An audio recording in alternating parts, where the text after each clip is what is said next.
ஸ்ரீமதே ராமானுஜாய நமஹா.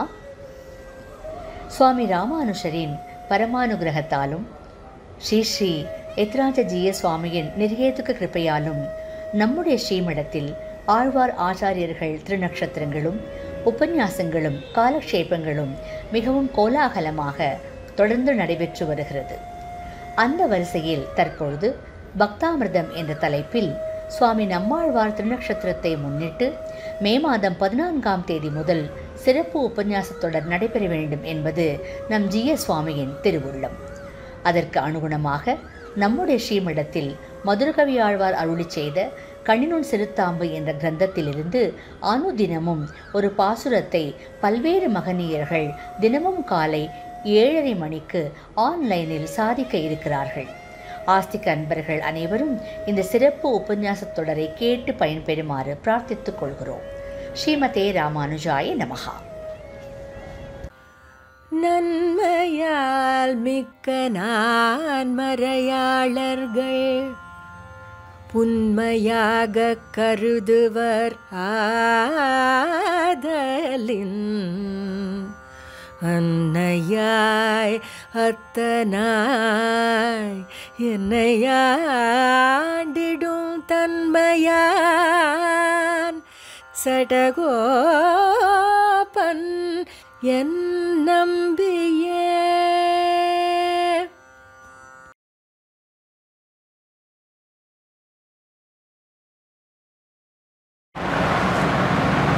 ஸ்ரீமதே ராமானுஜாய நமஹ. ஸ்ரீமத்வரவரமுனயே நமஹ. ஸ்ரீசைலேஷதயாபாத்ரம் தீபக்த்யாதிகுணார்ணவம் யதீந்திரப்ரவணம் வந்தே ரம்யஜாமாதரம் முனிம்.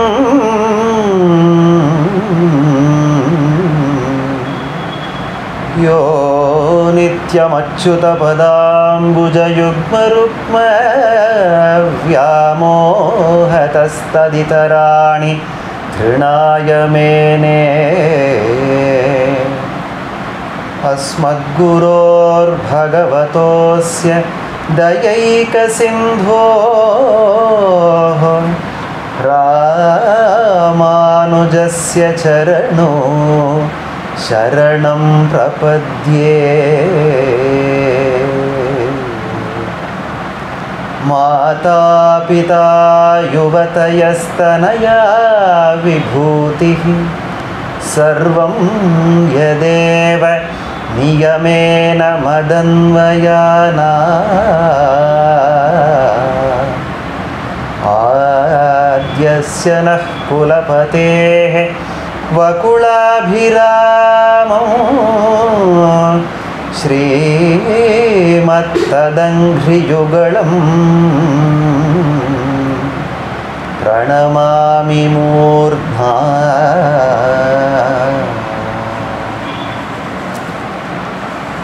हस्तस्तताळद्वितयं प्रपद्ये षठारिवाग्व्यासम् उदारकीर्तिं माधुर्यसंश्लिष्ट कवित्वयुक्तं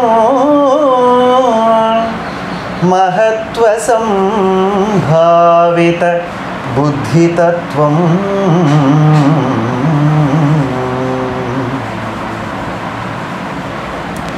अविदितविषयान्तरषठारेः उपनिषदामुपगानमात्रभोगः अपि च गुणवशात् तदैकशेषी मधुरकविर्हृदये ममाविरस्तु. வேறொன்னும் நான் அறியேன் வேதம் தமிழ் செய்தமாறன் ஷடகோப வண்குருகூரேரெங்கள் வாழ்வாமென் நேத்தும் மதுர கவியார் எம்மையாழ்வார் அவரே அருள்.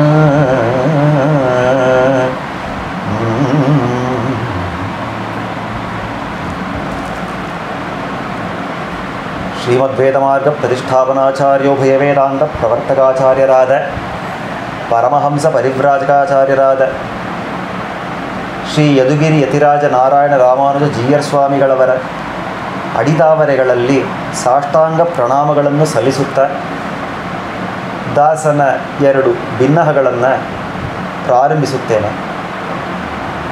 ಭಗವಂತನಿಂದ ಮಯರ್ವರ ಮದಿನಲಂ ಅರುಳಪೆಟ್ರವರ್ಗಳ್ ಎಂದರೆ ಸ್ವಲ್ಪವೂ ಅಜ್ಞಾನಕ್ಕೆ ಆಸ್ಪದವೇ ಇಲ್ಲದಂತೆ ಜ್ಞಾನ ಭಕ್ತಿಗಳನ್ನು ಪಡೆದವರು ಆಳ್ವಾರುಗಳು. ಆ ಎಲ್ಲ ಆಳ್ವಾರುಗಳ ಪೈಕಿ ನಮ್ಮಾಳ್ವಾರ್ ಪ್ರಧಾನರಾಗಿ ವಿರಾಜಿಸುತ್ತಾರೆ, ಅವಯವಿ ಎಂದು ಕರೆಸಿಕೊಳ್ತಾರೆ. ಬೇರೆ ಎಲ್ಲ ಆಳ್ವಾರುಗಳು ಅವಯವಗಳು, ನಮ್ಮಾಳ್ವಾರ್ ಅವಯವಿ, ಅವರೇ ಪ್ರಧಾನಭೂತರು ಎಂದು ಹೇಳಲಾಗುತ್ತದೆ. ಇಂತಹ ನಮ್ಮಾಳ್ವಾರ್ ಅವರಿಗಿರುವ ವೈಭವ ಹೇಳತೀರದು. ಮಣವಾಳ ಮಾಮನಿಗಳು ತಮ್ಮ ಉಪದೇಶ ರತ್ನಮಾಲೆಯಲ್ಲಿ ಹೇಳುವಾಗ ವೇದಂ ತಮಿಳ್ செய்த ಮಾರನ್, ಸಾಮವೇದವನ್ನೆಲ್ಲ ತಾವು ತಿರುವಾಯ್ಮೊಳಿಯಾಗಿ ಅನುಗ್ರಹಿಸಿದರು.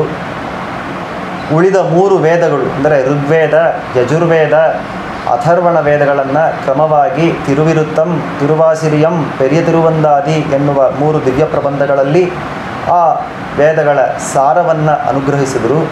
ಈ ರೀತಿಯಾಗಿ ಆಳ್ವಾರ್ 4 ವೇದಗಳ ಸಾರವನ್ನು 4 ದಿವ್ಯ ಪ್ರಬಂಧಗಳಾಗಿ ನಮಗೆಲ್ಲರಿಗೂ ಅನುಗ್ರಹಿಸಿದ್ದಾರೆ. ಅಷ್ಟೇ ಅಲ್ಲದೆ ನಮ್ಮೆಲ್ಲರಿಗೂ ಅಂದರೆ ಪ್ರಪನ್ನರಿಗೆ ಎಲ್ಲರಿಗೂ ಅವರು ಕೂಟಸ್ಥರಾಗಿದ್ದಾರೆ. ಅಂದರೆ ಅವರೇ ಮುಖ್ಯ ಆಚಾರ್ಯರಾಗಿದ್ದಾರೆ. ಪ್ರಪನ್ನ ಜನ ಕೂಟಸ್ಥರು ಎಂದೇ ನಮ್ಮ ಆಚಾರ್ಯರುಗಳು ಇವರನ್ನು ಸಂಬೋಧಿಸುತ್ತಾರೆ. ಅಷ್ಟರ ಮಟ್ಟಿಗೆ ಇವರಿಗಿರುವ ಪ್ರಾಧಾನ್ಯ ನಮ್ಮ ಶ್ರೀ ಸಂಪ್ರದಾಯದಲ್ಲಿ ನಮ್ಮಾಳ್ವಾರ್ ಪ್ರಥಮಾಚಾರ್ಯರು ಅಂತಲೇ ಕರೆಸ್ಕೊಳ್ತಾರೆ. ಈ ರೀತಿಯಾದ ನಮ್ಮಾಳ್ವಾರರ ಸುಮಾರು 5125ನೆಯ ತಿರುನಕ್ಷತ್ರ ವೈಭವ ಮಹೋತ್ಸವದಲ್ಲಿ ಶ್ರೀ ಜೀಯರ್ ಸ್ವಾಮಿಗಳು ಈ ಮಹೋತ್ಸವವನ್ನು ಅತ್ಯಂತ ವೈಭವೋಪೇತವಾಗಿ ಕೊಂಡಾಡಬೇಕು ಎನ್ನುವ ಒಂದು ಸದುದ್ದೇಶದಿಂದ, ಒಂದು ಮಂಗಳ ಮನಸ್ಸಿನಿಂದ ಭಕ್ತಾಮೃತಂ ಎನ್ನುವ ಈ ಉಪನ್ಯಾಸ ಮಾಲಿಕೆಯನ್ನು ತಾವು ಆರಂಭಿಸಿದ್ದಾರೆ. ಮೊದಲನೇ ದಿನವೇ ಶ್ರೀಮದ್ವೇದ ಮಾರ್ಗ ಪ್ರತಿಷ್ಠಾಪನಾಚಾರ್ಯರಾದ ಶ್ರೀಮದ್ ಉಭಯ ವೇದಾಂತ ಪ್ರವರ್ತಕಾಚಾರ್ಯರಾದ ಅಸ್ಮದಾದಿಗಳಿಗೆ ಜ್ಞಾನಾಚಾರ್ಯರಾದ ಶ್ರೀ ಉವೆ ಕಾಳಿಯೂರು ದೇವರಾಜಾಚಾರ್ಯ ಸ್ವಾಮಿಗಳು ಈ ಕಾರ್ಯಕ್ರಮದ ಒಂದು ಪರಿಚಯವನ್ನು ನೀಡುವಾಗಲೇ ಭಕ್ತಾಮೃತ ಎಂದರೆ ಕೇವಲ ತಿರುವಾಯ್ಮೊಳಿ ಮಾತ್ರವಲ್ಲ, ಭಕ್ತಾಮೃತವೆಂದರೆ ನಮ್ಮಾಳ್ವಾರ್ ವಿಷಯಕವಾದ ಕಣ್ಣಿನುಂಚಿರುತ್ತಾಂಬಿಗೂ ಈ ಹೆಸರನ್ನು ನಾವು ಇಡಬಹುದು ಅನ್ನೋದನ್ನು ತೋರಿಸಿದರು. ಆ ರೀತಿಯಾಗಿ ಶ್ರೀ ಜೀಯರ್ ಸ್ವಾಮಿಗಳವರು ಶುಭೇನ ಮನಸಾಧ್ಯಾತಂ ಎನ್ನುವಂತೆ ತಮ್ಮ ಶುಭ ಸಂಕಲ್ಪದಿಂದ ಆಳ್ವಾರರ ವೈಭವವನ್ನು ಸಾರುವಂತಹ ಕಣ್ಣಿನುಂಚಿರುತ್ತಾಂಬು ಎನ್ನುವ ಈ ದಿವ್ಯ ಗ್ರಂಥವನ್ನು ದಿನಕ್ಕೊಂದು ಪಾಶುರದಂತೆ ಅನುಭವಿಸಬೇಕು ಎಂದು ಸಂಕಲ್ಪಿಸಿ ಹಲವಾರು ವಿದ್ವಾಂಸರುಗಳನ್ನು ಈ ವಿಷಯದಲ್ಲಿ ಉಪನ್ಯಾಸಕರಾಗಿ ನೇಮಿಸಿದ್ದಾರೆ. ಅವರ ನಡುವಿನಲ್ಲಿ ನನ್ನನ್ನೂ ಒಂದು ವಸ್ತು ಎಂದು ಭಾವಿಸಿ ತಾವು 4ನೆಯ ಪಾಶುರವನ್ನು ನಾನು ವಿಜ್ಞಾಪಿಸಬೇಕು ಎಂದು ಆಜ್ಞಾಪಿಸಿರ್ತಾರೆ. ಆ ಆಜ್ಞೆಯನ್ನೇ ಶಿರಸಾವಹಿಸಿ ಯಥಾಶಕ್ತಿ, ಯಥಾಮತಿ, ಯಥಾವಕಾಶ ಈ ಪಾಶುರದಲ್ಲಿರುವ ಅರ್ಥಗಳನ್ನು ಅನುಭವಿಸಬೇಕು ಎಂದು ಪ್ರಾರ್ಥನೆ ಆರಂಭಿಸ್ತೇನೆ. ಆಳ್ವಾರರ ವೈಭವವನ್ನು ಹೇಳಬೇಕಾದ್ರೆ ಉಂಡೋ ವೈಕಾಸಿ ವಿಶಾಖತ್ತು ಕೊಪ್ಪರುನಾಳ್, ಉಂಡೋ ಶಟಗೋಪರ್ ಕೊಪ್ಪರುವರ್, ಉಂಡೋ ತಿರುವಾಯ್ಮೊಳಿ ಕೊಪ್ಪು ತೆನ್ಕುರುಹೈಕುಂಡೋ ಒರುಪಾರ್ತನಿಲ್ ಉಪ್ಪು ಮೂರು ಎನ್ನುತ್ತಾರೆ ಮಣವಾಳ ಮಾಮನಿಗಳು. ಅಂದರೆ ಆಳ್ವಾರರಿಗೆ ಒಂದು ಸಮಾನವಿಲ್ಲ. ಆಳ್ವಾರರೊಂದಿಗೆ ಸಂಬಂಧವನ್ನು ಕೊಂಡಿರುವ ಅವರ ತಿರುನಕ್ಷತ್ರಕ್ಕೂ ಒಂದು ವೈಭವ, ಸಮಾನವಾದ ವೈಭವವನ್ನು ಎಲ್ಲಿ ನೋಡೋಕ್ಕೆ ಸಾಧ್ಯವಿಲ್ಲ. ಉಂಡೋ ವೈಕಾಸಿ ವಿಶಾಖತ್ತಕ್ಕೂ ಒಪ್ಪರು ನಾಳು, ಉಂಡೋ ಸಟಕೋಪರಕ್ಕೊಪ್ಪರುವ. ಇದು ಮಾತ್ರವಲ್ಲ, ನಮ್ಮಾಳ್ವಾರ್ ಅನುಗ್ರಹಿಸಿರುವ ತಿರುವಾಯ್ಮೊಳಿಗೂ ಒಂದು ಸಮಾನವಾದ ಒಂದು ದಿವ್ಯ ಪ್ರಬಂಧವನ್ನು ನೋಡೋಕ್ಕೆ ಸಾಧ್ಯವೇ ಇಲ್ಲ. ಉಂಡೋ ತಿರುವಾಯ್ಮೊಳಿ ಕೊಪ್ಪು ಅಂತ ತೋರಿಸ್ತಾರೆ. ಈ ರೀತಿಯಾದ ಅಪ್ರತಿಮ ವೈಭವದೊಂದಿಗೆ ಕೂಡಿರುವ ತಿರುವಾಯ್ಮೊಳಿಯಲ್ಲಿ ಸಾರಭೂತವಾಗಿರುವ 2 ತಿರುವಾಯ್ಮೊಳಿಗಳು ಅಂದರೆ ಪೈಲುಂ ಸುಡರೊಳಿ, ಮೂರನೆಯ ಶತಕ 7ನೆಯ ದಶಕ, ಪೈಲುಂ ಸುಡರೊಳಿ ಮೂರ್ತಿಯೈ ಅನ್ನುವ ಆ ತಿರುವಾಯ್ಮೊಳಿ, ಮತ್ತು 8ನೆಯ ಶತಕದಲ್ಲಿ 10ನೆಯ ದಶಕವಾದ ನೆಡುಮಾರ್ ಕಡಿಮೆ செய்வேன் போல் ಅನ್ನುವ ಈ ತಿರುವಾಯ್ಮೊಳಿ. ಈ 2 ತಿರುವಾಯ್ಮೊಳಿಗಳು ಆ ಪೂರ್ತಿ ತಿರುವಾಯ್ಮೊಳಿ ಗ್ರಂಥಕ್ಕೆ ಸಾರಭೂತವಾಗಿವೆ. ಯಾಕೆ ಅಂದರೆ ಭಾಗವತ ಶೇಷತ್ವ, ಭಾಗವತ ಪಾರತಂತ್ರ್ಯ, ಭಾಗವತ ಪ್ರಾಪ್ಯತ್ವಗಳನ್ನು ಅಲ್ಲಿ ವಿಶದವಾಗಿ ಆಳ್ವಾರ್ ತೋರಿಸಿದ್ದಾರೆ. ಆ ವೈಭವವನ್ನು ತಾವು ತಮ್ಮ ಗ್ರಂಥದಲ್ಲಿ ತೋರಿಸ್ಕೊಟ್ಟು ತಾವು ಅದೇ ನಿಷ್ಠೆಯಲ್ಲಿ ನಿಂತವರು ಮಧುರಕವಿ ಆಳ್ವಾರ್. ಈ ಮಧುರಕವಿ ಆಳ್ವಾರ್ ಅವರ ವೈಭವ ವರ್ಣಿಸಲು ಅಸದಳ. ಮಧುರಕವಿ ಆಳ್ವಾರರಿಗೆ ನೇರ ಶಿಷ್ಯರಾಗಿ ಬೆಳಗಿದವರು. ವಯಸ್ಸಿನಿಂದ ಆಳ್ವಾರರಿಗಿಂತ ಹಿರಿಯರಾಗಿದ್ದರೂ ಕೂಡ ಅವರ ಜ್ಞಾನಾಧಿಕ್ಯವನ್ನು ಕಂಡು ಅವರಲ್ಲಿ ಶಿಷ್ಯವೃತ್ತಿಯನ್ನು ಮಾಡಿದವರು, ಆಳ್ವಾರರಲ್ಲಿ ಶಿಷ್ಯವೃತ್ತಿಯನ್ನು ಮಾಡಿದವರು. ಇನ್ನೂ ಕೇಳಿದರೆ ಈ ಮಧುರಕವಿ ಆಳ್ವಾರರಿಗೆ ಒಂದು ಸಮಾನವೇ ಇಲ್ಲ ಅಂತ ಹೇಳಬಹುದಾದಂಥ ವೈಭವ ಅಂದರೆ ಆಳ್ವಾರರ ಪ್ರಥಮ ಕಟಾಕ್ಷಕ್ಕೆ ಪಾತ್ರಭೂತರಾದವರು. ಆಳ್ವಾರ್ 16 ವರ್ಷಗಳ ಕಾಲ ತಾವು ಯೋಗ ಮುದ್ರೆಯಲ್ಲಿ ಕಣ್ಣನ್ನು ಮುಚ್ಚಿ ಧ್ಯಾನಾಸಕ್ತರಾಗಿ ಇದ್ದಾಗ ಆ 16ನೆಯ ತಿರುನಕ್ಷತ್ರದಲ್ಲಿ ಮಧುರಕವಿ ಆಳ್ವಾರ್ ಬಂದು ಸೇರ್ತಾರೆ.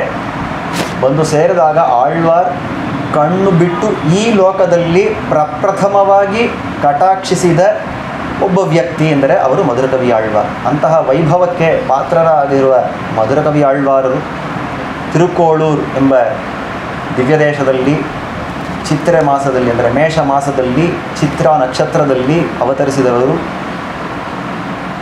ಇವರಿಗೆ ಪ್ರಾಪ್ಯಭೂತರು ಪ್ರಾಪಕಭೂತರು ಎರಡೂ ಆಳ್ವಾರರೇ ಆಗಿದ್ದರು. ಉಪಾಯ ಉಪೇಯ ಎರಡೂ ಆಳ್ವಾರರೇ ಆಗಿದ್ದರು. ಆ ವೈಭವವನ್ನೆಲ್ಲ ತಾವು ತಮ್ಮ 10-11 ಪಾಶುರಗಳೆಲ್ಲ ಅಂದರೆ ಕಣ್ಣಿನ ಶಿರುತಾಂಬು ಎನ್ನುವ ದಿವ್ಯ ಗ್ರಂಥದಲ್ಲಿ ತಾವು ಈ ವಿಷಯಗಳನ್ನೆಲ್ಲ ತಾವೇ ಸಾರಿ ಹೇಳಿದ್ದಾರೆ. ಇತಿಹಾಸ ಪುರುಷರುಗಳ ಪೈಕಿ ರಾಮನ ಕೊನೆಯ ತಮ್ಮನಾದ ಶತ್ರುಘ್ನಾಳ್ವಾನ್, ಆ ಶತ್ರುಘ್ನಾಳ್ವಾನ್ ಯಾವ ನಿಷ್ಠೆಯಲ್ಲಿದ್ದರೋ ಅದೇ ನಿಷ್ಠೆಯಲ್ಲಿ ಮಧುರಕವಿ ಆಳ್ವಾರ್ ನಿಂತವರು. ಏನು, ರಾಮನ ಭಕ್ತಿ ಪಕ್ಕವೇ ಹೋಗಲಿಲ್ಲ. ಶತ್ರುಘ್ನ ನಿತ್ಯ ಶತ್ರುಘ್ನ ಅಂತ ಹೇಳ್ತಾರೆ. ಅಂದರೆ ಏನರ್ಥ? ಶತ್ರುಘ್ನಾದವನು ನಿತ್ಯ ಶತ್ರುವನ್ನು ಗೆದ್ದವನು. ಯಾವುದು ನಿತ್ಯ ಶತ್ರು ಅಂದರೆ ರಾಮಭಕ್ತಿ ಎನ್ನುವ ಶತ್ರುವನ್ನು ಗೆದ್ದವನು. ಭರತಾಳ್ವಾನ್ರಲ್ಲಿ ಭರತ ಭಕ್ತಿಯಲ್ಲಿ ನೆಲೆ ನಿಂತವನು ಶತ್ರುಘ್ನಾಳ್ವಾನ್. ಅದೇ ರೀತಿಯಾಗಿ ಆಳ್ವಾರರು ಭಗವಂತನನ್ನು ಮೀರಿ ಆಳ್ವಾರ್ ಅನ್ನುವ ತತ್ವದಲ್ಲಿ ನೆಲೆ ನಿಂತವರು. ಆದ ಕಾರಣ ಆ ಸಾಮ್ಯವನ್ನು ತೋರಿಸ್ಕೊಡ್ತಾರೆ ನಮ್ಮ ಆಚಾರ್ಯರುಗಳು. ಭಾಗವತ ಪಾರತಂತ್ರ್ಯದಲ್ಲಿ, ಭಾಗವತ ಶೇಷತ್ವ, ಭಾಗವತ ಪಾರತಂತ್ರ್ಯದಲ್ಲಿ ತುಂಬ ನಿಷ್ಠೆಯಿಂದ ಇದ್ದವರು. ಅವರು ಅನುಗ್ರಹಿಸಿರುವ ಈ ಕಣ್ಣಿನ ಶಿರುತ್ತಾಂಬಿನಲ್ಲಿ ಕಳೆದ 3 ದಿನಗಳಿಂದ ಅದ್ಭುತವಾದ ವಿಷಯಗಳನ್ನೆಲ್ಲ ಕೇಳಿ ಬರ್ತಾ ಇದ್ದೇವೆ. ಮೊದಲನೆಯ ಪಾಶುರದಲ್ಲಿ ಆಳ್ವಾರರ ತಿರುನಾಮ, ಆ ಆಳ್ವಾರ್ ಕುರುಹೂರ್ ನಂಬಿ ಅನ್ನುವ ಆ ತಿರುನಾಮವಿದೆಯಲ್ಲ, ಅದುವೇ ನಮ್ಮ ನಾಲಿಗೆಗೆ ಎಷ್ಟು ಭೋಗ್ಯವಾಗಿದೆ.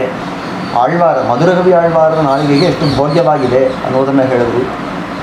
ಎರಡನೆಯ ಪಾಶುರದಲ್ಲಿ ತೇವು ಮತ್ತರಿಯೇನ್ ಅಂತ ಹೇಳಿ ಆಳ್ವಾರರಿಗೆ ಬೇರೆ ಪ್ರಾಪ್ಯವೇ, ಮಧುರಕವಿ ಆಳ್ವಾರರಿಗೆ ಬೇರೆ ಪ್ರಾಪ್ಯವೇ ಇಲ್ಲ, ನಮ್ಮ ಆಳ್ವಾರರೇ ಪ್ರಾಪ್ಯಭೂತರು ಅನ್ನೋದನ್ನು ಹೇಳಿದರು.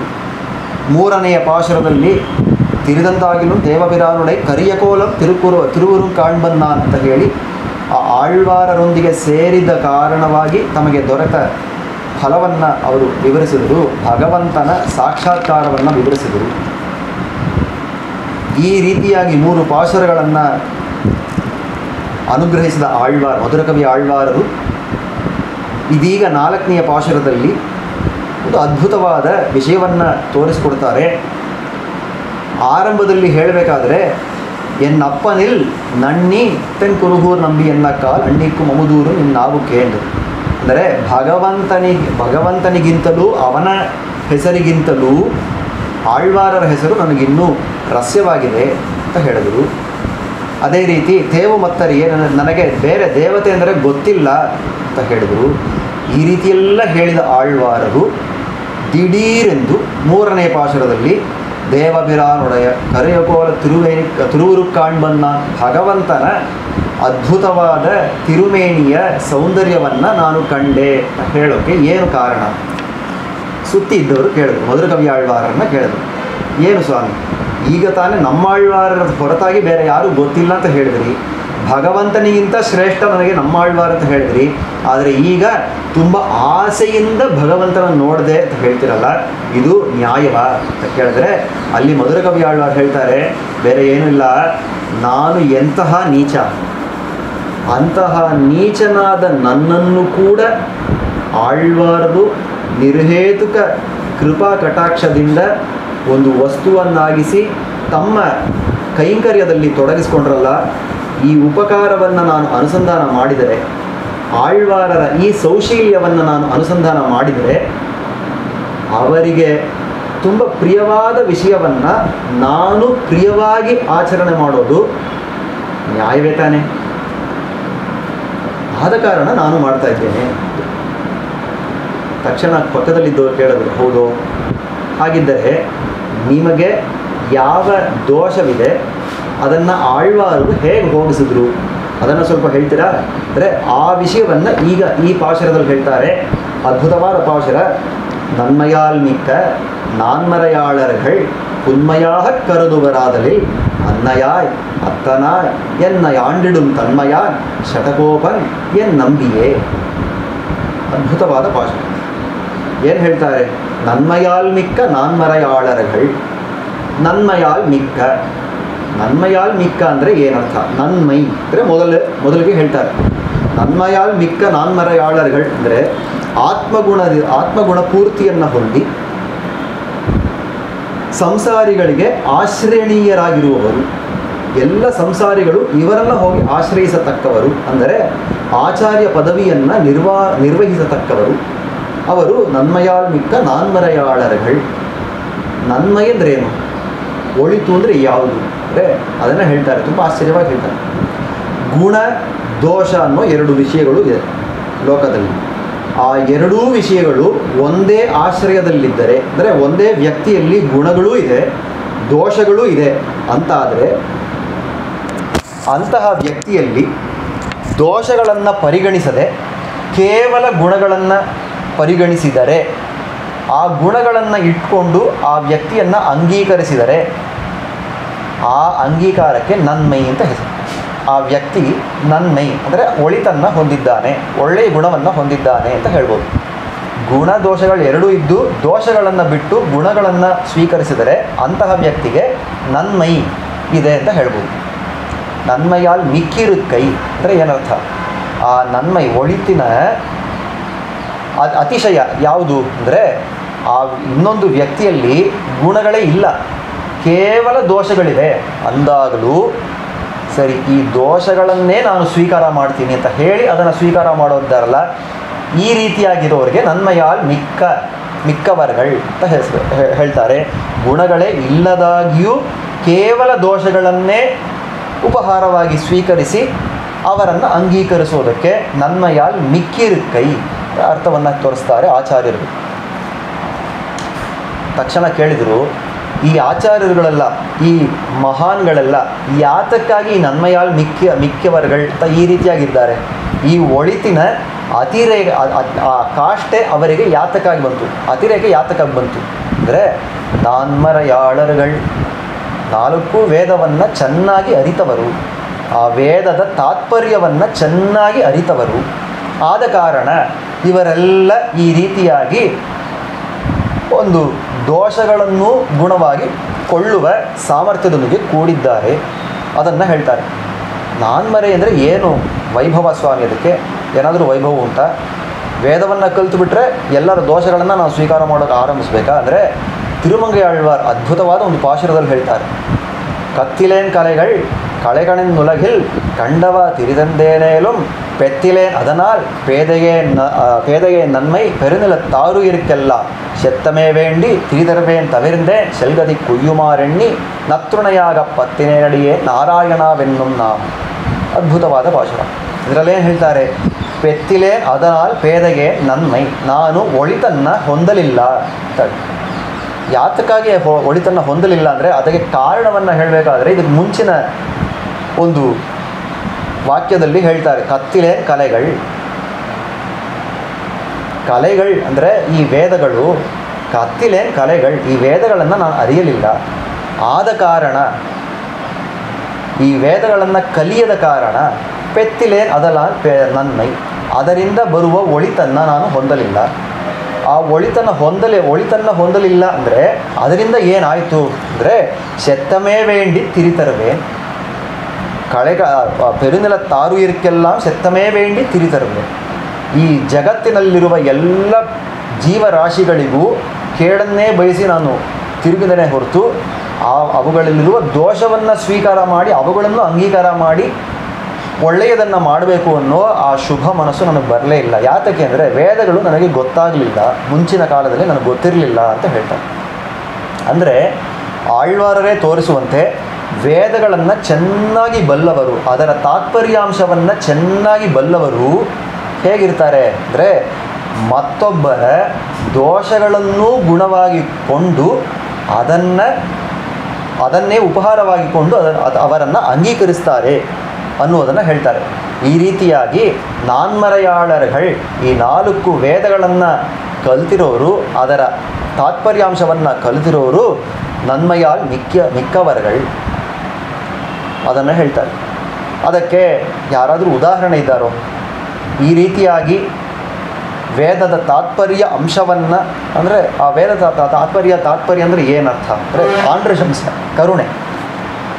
ಆಂಡ್ರಶಂಸ್ಯ ಅನ್ನುವ ಆ ಕರುಣೆ ಇದೆಯಲ್ಲ, ಅದು ವೇದದ ತಾತ್ಪರ್ಯ. ಆ ವೇದದ ತಾತ್ಪರ್ಯವಾದ ಈ ಆಂಡ್ರಶಂಸ್ಯವನ್ನು ತಾವು ಅಳವಡಿಸಿಕೊಂಡು ಅದನ್ನು ಪ್ರದರ್ಶಿಸಿದವರು ಯಾರಾದರೂ ಇದ್ದಾರೋ? ಉದಾಹರಣೆ ಹೇಳಬಲ್ಲಿರೋ ಅಂದರೆ ನಮ್ಮ ಆಚಾರ್ಯರು ತೋರಿಸ್ತಾರೆ. 2 ಉದಾಹರಣೆ ತೋರಿಸ್ತಾರೆ. ಯಾರು ಅಂದರೆ ಜನಕರಾಜನ್ ತಿರುಮಗಳು, ಆಳ್ವಾನು, ಸೀತಾಪಿರಾಟ್ಟಿಯು ಪುರತ್ತಾಳ್ವಾನು, ಈ ಇಬ್ಬರನ್ನು ಉದಾಹರಣೆಯಾಗಿ ತೋರಿಸ್ತಾರೆ. ಯಾತಕ್ಕಾಗಿ? ಅವರ ಚರಿತ್ರೆಯನ್ನು ನೋಡಬೇಕು. ಸೀತಾಪಿರಾಟ್ಟಿ ಅವಳು ಲಂಕೆಯಲ್ಲಿದ್ದಾಗ, ಅಶೋಕ ವನಿಕೆಯಲ್ಲಿದ್ದು, ಇತ್ತ ರಾಮ ಸಾಗರಕ್ಕೆ ಸೇತುವೆಯನ್ನು ಕಟ್ಟಿ ಲಂಕಾ ರಾಜ್ಯಕ್ಕೆ ಹೋಗಿ ಅಲ್ಲಿ ಲಂಕೇಶ್ವರನಾದ ರಾವಣನ ಸಂಹಾರವನ್ನು ಮಾಡಿ ಕೊನೆಗೆ ವಿಜಯಿಯಾಗಿ ಕೂತಿದ್ದಾನೆ, ವಿಜಯ ರಾಘವನಾಗಿ ತಾನು ಆಸೀನನಾಗಿದ್ದಾನೆ. ಆ ಕಾಲದಲ್ಲಿ ಹನುಮಂತನನ್ನು ಸೀತೆಯ ಬಳಿ ಕಳಿಸ್ತಾನೆ ರಾಮ. ಯಾತಕ್ಕೆ ಅಂದರೆ ಹನುಮಂತ್ ಸೀತೆಯ ಬಳಿಗೆ ಹೋಗಿ ನಾನೀಗ ಅವಳನ್ನು ನೋಡಬೇಕು, ನಾನು ಆಗಿದ್ದೇನೆ ಎನ್ನುವ ಒಂದು ಮಾತನ್ನು ಅವಳಿಗೆ ಹೇಳಿ ಬಾ, ನನ್ನನ್ನು ಅವಳನ್ನು ತಯಾರು ಮಾಡಿ ಬಾ ಅಂತ ಹೇಳಿ ಕಳಿಸೋಣ ರಾಮ. ಹನುಮಂತ ಸೀತೆಯ ಬಳಿ ಬಂದು ರಾಮನ ವಿಜಯ ಸಂದೇಶವನ್ನು ತಿಳಿಸಿ ಅವಳಿಗೂ ಸಂತೋಷವನ್ನು ಉಂಟು ಮಾಡಿ ನಮಸ್ಕರಿಸಿ ನಿಲ್ತಾನೆ. ಸೀತೆಗೆ ಏನು ಹೇಳಬೇಕು ಅಂತ ಗೊತ್ತಾಗಲಿಲ್ಲ, ಹಾಗೆ ಬಿಕ್ಕಳಿಸಿ ನಿಲ್ತಾಳೆ. ಆ ಕಾಲದಲ್ಲಿ ಹನುಮಂತ ಕೇಳ್ತಾನೆ, ತಾಯಿ ಏನು ಯಾಕೆ ಮಾತಾಡ್ತಾ ಇಲ್ಲ ನೀನು? ಇಷ್ಟು ಸಂತೋಷವಾದ ಒಂದು ವಿಷಯವನ್ನು ಹೇಳಿದ್ದೀನಿ, ಯಾತಕ್ಕೆ ಮಾತಾಡ್ತಾ ಇಲ್ಲ? ಸೀತೆ ಹೇಳ್ತಾಳೆ, ನನಗೇನು ಮಾತಾಡೋದು ಗೊತ್ತಾಗ್ತಾ ಇಲ್ಲ, ತೋಚ್ತಾ ಇಲ್ಲ ಹನುಮಂತ. ಇಷ್ಟು ದೊಡ್ಡ ಉಪಕಾರವನ್ನು ಮಾಡಿದ್ಯಾ, ನಾ ಹೇಗೆ ಕೃತಜ್ಞತೆಯನ್ನು ಹೇಳಬೇಕು ಗೊತ್ತಿಲ್ಲ, ಈ ಆನಂದದಲ್ಲಿ ನಾನು ಏನು ಹೇಳಬೇಕು ಗೊತ್ತಿಲ್ಲ, ನಿನಗೇನು ಪ್ರತ್ಯುಪಕಾರ ಮಾಡಬಲ್ಲೆ ಅದು ಗೊತ್ತಿಲ್ಲ. ಇದನ್ನು ಹೇಳಿದ್ಲು ಸೀತೆ. ಹನುಮಂತ ನೋಡ್ದ, ಆಹಾ ಪ್ರತ್ಯುಪಕಾರ ತಾನೇ, ನನಗೆ ಒಂದು ಅನುಮತಿ ದಾನವನ್ನು ಮಾಡು ಸಾಕು ತಾಯೇ, ಒಂದು ಅನುಮತಿ ಸಾಕು ನನಗೆ. ಏನದು? ಯಾವ ಅನುಮತಿ? ಹನುಮಂತ ಹೇಳ್ತಾನೆ, ಈ ರಾಕ್ಷಸಿಗಳು 700 ಜನ ಇದ್ದರಲ್ಲ, ಏಕಾಕ್ಷಿ, ಏಕಕರ್ಣಿ, ಲಂಬಕರ್ಣಿ, ಲಂಬೋಷ್ಟಿ, ಅಜಾಮುಖಿ, ಸೂಖರಿಮುಖಿ, ವ್ಯಾಘ್ರಮುಖಿ ಅಂತ ಇಷ್ಟೆಲ್ಲ 700 ಜನ ರಾಕ್ಷಸಿಗಳೆಲ್ಲ ಇದ್ರಲ್ಲ. ಇವರೆಲ್ಲ ನೋಡೋಕೆ ಘೋರವಾಗಿದ್ದವರು, ಅವರ ಕೃತ್ಯಗಳು ಅತಿ ಘೋರವಾಗಿದ್ದವು. ತರ್ಜನ ಭರ್ತ್ಸನಾದಿಗಳಿಂದ ಸೀತೆಯನ್ನು ಹಿಂಸೆ ಮಾಡ್ತಾನೇ ಇದ್ದರು. ಒಂದು ಕ್ಷಣ ಬಿಡಲಾರದೆ ಸೀತೆಯನ್ನು ಹಿಂಸೆ ಮಾಡಿದವರು, ಹಗಲು ರಾತ್ರಿ ಹಿಂಸೆ ಮಾಡಿದವರು. ಇಂತಹ 700 ರಾಕ್ಷಸಿಗಳಿದ್ದಾರಲ್ಲ ತಾಯೇ, ಒಂದು ಅನುಮತಿಯನ್ನು ಕೊಡು. ಇಷ್ಟೂ ಜನನ್ನ ನನ್ನ ಕೈಯಲ್ಲಿ ಹಿಂಡಿ ಅವರ ರಕ್ತವನ್ನು ಬಸಿದು ಹಿಂಸೆ ಮಾಡಿ ಅವರನ್ನು ಮುಗಿಸ್ಬಿಡ್ತೀನಿ. ಇದಕ್ಕೊಂದು ಅನುಮತಿ ಸಾಕು. ಮುಂದಿನ ಕ್ಷಣದಲ್ಲಿ ಅವರು ಇಲ್ಲದಂತೆ ಮಾಡ್ತೀನಿ ಅಂದ. ಸೀತೆ ಏನು ಹೇಳಿರಬೇಕಾಗಿತ್ತು? ನಮ್ಮ ಸ್ಥಾನ ನಮ್ಮ ಮನಸ್ಸಿನೊಂದಿಗೆ ಇದ್ದರೆ ಸೀತೆ ಆಹಾ ತಕ್ಷಣ ಮಾಡಪ್ಪ ಅಂತ ಹೇಳಬೇಕಾಗಿತ್ತು. ಆದರೆ ಸೀತೆ ಹೇಳಿದ್ದು ಪಾಪಾನಾಂ ವಾ ಶುಭಾನಾಂ ವಾ ವಧಾರ್ಹಾಣಾಂ ಪ್ಲವಂಗಮ ಕಾರ್ಯಂ ಕರುಣಮಾರ್ಯೇಣ ನ ಕಶ್ಚಿನ್ನಾಪರಾಧ್ಯತಿ. ಪಾಪಾನಾಂ ವಾ ಶುಭಾನಾಂ ವಾ, ಪಾಪಿಗಳಾಗಿರಲಿ ಶುಭಾಚಾರಿಗಳಾಗಿರಲಿ, ವಧಾರ್ಹಾಣಾಂ ಪ್ಲವಂಗಮ, ವಧೆಗೆ ಅರ್ಹವಾದ ಕ್ರೌರ್ಯವನ್ನೇ ಎಸಗಿರಲಿ. ಪ್ಲವಂಗಮ, ಹೇ ಕಪಿಯೇ, ಕಾರ್ಯಂ ಕರುಣಮಾರ್ಯೇಣ, ಒಬ್ಬ ತಿಳಿದವನು ಅಂತ ಇದ್ದರೆ ಅವನಿಂದ ಆ ಜೀವಾತ್ಮದ ವಿಷಯದಲ್ಲಿ ಮಾಡಬೇಕಾಗಿರುವ ಕರ್ತವ್ಯಾಂಶ ಕರುಣೆ ತೋರುವುದು. ಕಾರ್ಯಂ ಕರುಣಂ ಆರ್ಯೇಣ, ಯಾತಕ್ಕೆ ಅಂದರೆ ನಕಶ್ಚಿನ್ ನಾಪರಾಧ್ಯತಿ, ಒಬ್ಬನೂ ಈ ಜಗತ್ತಿನಲ್ಲಿ ತಪ್ಪು ಮಾಡದೇ ಇರುವವನು ಒಬ್ಬನೂ ಕಾಣಲಿಲ್ಲ. ಅಲ್ಲಿ ಹೇಳಬೇಕಾದ್ರೆ ನಮ್ಮ ಆಚಾರ್ಯರುಗಳು ಅತ್ಯದ್ಭುತವಾದ ವ್ಯಾಖ್ಯಾನವನ್ನು ಮಾಡ್ತಾರೆ. ಐಂದ್ರ ವ್ಯಾಕರಣ ಅಂದರೆ ನವವ್ಯಾಕರಣ ಪಂಡಿತ ಹನುಮಂತ. ಐಂದ್ರ ವ್ಯಾಕರಣ ಅಂದರೆ ಬಹಳ ದುರ್ಲಭವಾದ ವ್ಯಾಕರಣ, ಬಹಳ ಕಠಿಣವಾದದ್ದು. ಆ ಐಂದ್ರ ವ್ಯಾಕರಣವ ಪಾಂಡಿತ್ಯವನ್ನೇ ಹೊಂದಿರುವ ಹನುಮಂತನೇ ಕೊನೆಗೆ ನೀನು ನಿನ್ನ ಕಪಿಬುದ್ಧಿಯನ್ನು ತೋರಿಸಿದೆಯಲ್ಲ ಪ್ಲವಂಗಮ. ಯಾತಕ್ಕೆ ಅಂದರೆ ಈ ರಾಕ್ಷಸಿಗಳು ಕಣ್ಣೀರಿಡುವಾಗ ಚೆನ್ನಾಗಿ ಅರಿತಿರುವವರು, ಚೆನ್ನಾಗಿ ಜ್ಞಾನವನ್ನು ಸಂಪಾದನೆ ಮಾಡಿರೋರು ಅವರಿಗೆ ಕರುಣೆಯನ್ನು ತೋರಿಸ್ಬೇಕು ತಾನೆ. ಅದನ್ನು ಬಿಟ್ಟು ಅವರನ್ನೆಲ್ಲ ಹಿಂಸೆ ಮಾಡ್ತೀನಿ, ಕೊಲ್ತೀನಿ ಅಂತ ಹೇಳ್ತಿಯಲ್ಲ, ನ್ಯಾಯವ? ನೀ ಇಷ್ಟು ಶಾಸ್ತ್ರಗಳನ್ನೆಲ್ಲ ಕಲ್ತಿದ್ಯಲ್ಲ ಹನುಮನ್, ಈ ಶಾಸ್ತ್ರಗಳಲ್ಲಿ ಯಾವುದಾದ್ರೂ ಮೂಲೆಯಲ್ಲಿ ಒಬ್ಬ ಯಜಮಾನ ಹೇಳಿರುವ ಕೆಲಸವನ್ನು ಒಬ್ಬ ಕೆಲಸಗಾರ ಮಾಡಿದ್ದಕ್ಕಾಗಿ ಕೆಲಸಗಾರನಿಗೆ ಶಿಕ್ಷೆ ಅಂತ ಎಲ್ಲಾದರೂ ನೋಡಿದ್ಯಾ? ಕೆಲಸಗಾರ ತನ್ನ ಯಜಮಾನ ಹೇಳಿದ್ದನ್ನು ಮಾಡೋದು, ಚಾಚೂ ತಪ್ಪದೆ ಮಾಡೋದು ತಪ್ಪು ಅಂತ ನಿನ್ನ ಶಾಸ್ತ್ರದಲ್ಲಿ ಎಲ್ಲಾದರೂ ಹೇಳಿದ್ಯಾ? ಈ ರಾಕ್ಷಸಿಗಳು ತಾವೇ ಸ್ವತಃ ತಮ್ಮ ಸ್ವಂತ ಬುದ್ಧಿಯಿಂದ ನನ್ನನ್ನು ಹಿಂಸೆ ಮಾಡಿದ್ರ? ರಾವಣನಿಗೆ ಆಳುಗಳಾಗಿ ತಾನೇ ನನಗೆ ಹಿಂಸೆ ಮಾಡಿದ್ರು. ಇವತ್ತು ರಾವಣನಿಗೆ ಆಳುಗಳು ನನಗೆ ಹಿಂಸೆ ಮಾಡಿದ್ರು. ನಾಳೆ ವಿಭೀಷಣ ರಾಜನಾದರೆ ವಿಭೀಷಣ ಧರ್ಮಾತ್ಮ, ಅವರು ಹೇಳಿದಂತೆ ನನಗೆ ಸನ್ಮಾನವನ್ನೂ ಮಾಡ್ತಾರೆ ಇದೇ ರಾಕ್ಷಸಿಗಳು. ಹಾಗಿರಬೇಕಾದ್ರೆ ಈ ರಾಕ್ಷಸಿಗಳನ್ನು ಕೊಲ್ತೇನೆ ಅಂತ ಹೇಳ್ತೀಯಲ್ಲ, ಇದು ನ್ಯಾಯವಾ? ಈ ಜಗತ್ತಿನಲ್ಲಿ ಯಾರು ತಾನೇ ತಪ್ಪು ಮಾಡಿದವರಿಲ್ಲ, ಎಲ್ಲರೂ ತಪ್ಪು ಮಾಡಿದವರೇ. ಹನುಮಂತ ನಿಧಾನವಾಗಿ ಕೇಳ್ದ, ಅಮ್ಮ ಯಾರೂ ತಪ್ಪು ಮಾಡಲ್ಲ ಅಂತ ಹೇಳ್ತಿಯಲ್ಲ, ರಾಮ ಏನು ತಪ್ಪು ಮಾಡ್ದ? ಸೀತೆ ಹೇಳ್ತಾಳೆ, ಅಪ್ಪ ರಾಮನ ಆಜ್ಞೆ ಅಂತ ತಾನೇ ನೀವು ಬಂದಿರೋದು. ಹೌದು, ರಾಮ ಹೇಳಿ ಕಳಿಸಿದ್ನ ಈ ರಾಕ್ಷಸಗಳನ್ನು ಕೊಳ್ಳು ಅಂತ ಹೇಳಿದ್ದೆ, ಆದರೆ ಅದು ಅವನ ತಪ್ಪು. ಹನುಮಂತ ಹೇಳ್ದ, ಇಲ್ಲ ಹಾಗೆ ರಾಮ ಹೇಳಿಲ್ಲ, ಶಾಂತಂಪ ನಾನೇ ಹೇಳ್ತಾ ಇದ್ದೀನಿ.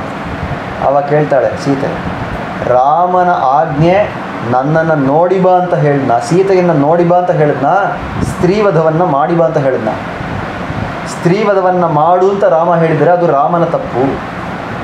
ಸ್ತ್ರೀವಧವನ್ನು ಮಾಡಬೇಡ, ಸೀತೆಯನ್ನು ನೋಡಿ ಬಾ ಅಂತ ಹೇಳಿದ್ದೇ ಆದರೆ ಅದನ್ನು ಮೀರಿ ನಾನು ಈ ರಾಕ್ಷಸಿಗಳನ್ನು ವಧೆ ಮಾಡ್ತೀನಿ ಅಂತ ನೀನು ಆಜ್ಞೆಯನ್ನು ಉಲ್ಲಂಘನೆ ಮಾಡ್ತಾ ಇದೆಯಲ್ಲ, ಇದು ನಿನ್ನ ತಪ್ಪು. ಈಗ ಹೇಳು ಹನುಮನ್, ಈ ಜಗತ್ತಿನಲ್ಲಿ ತಪ್ಪೇ ಮಾಡಿದವರು ಯಾರಿದ್ದಾರೆ?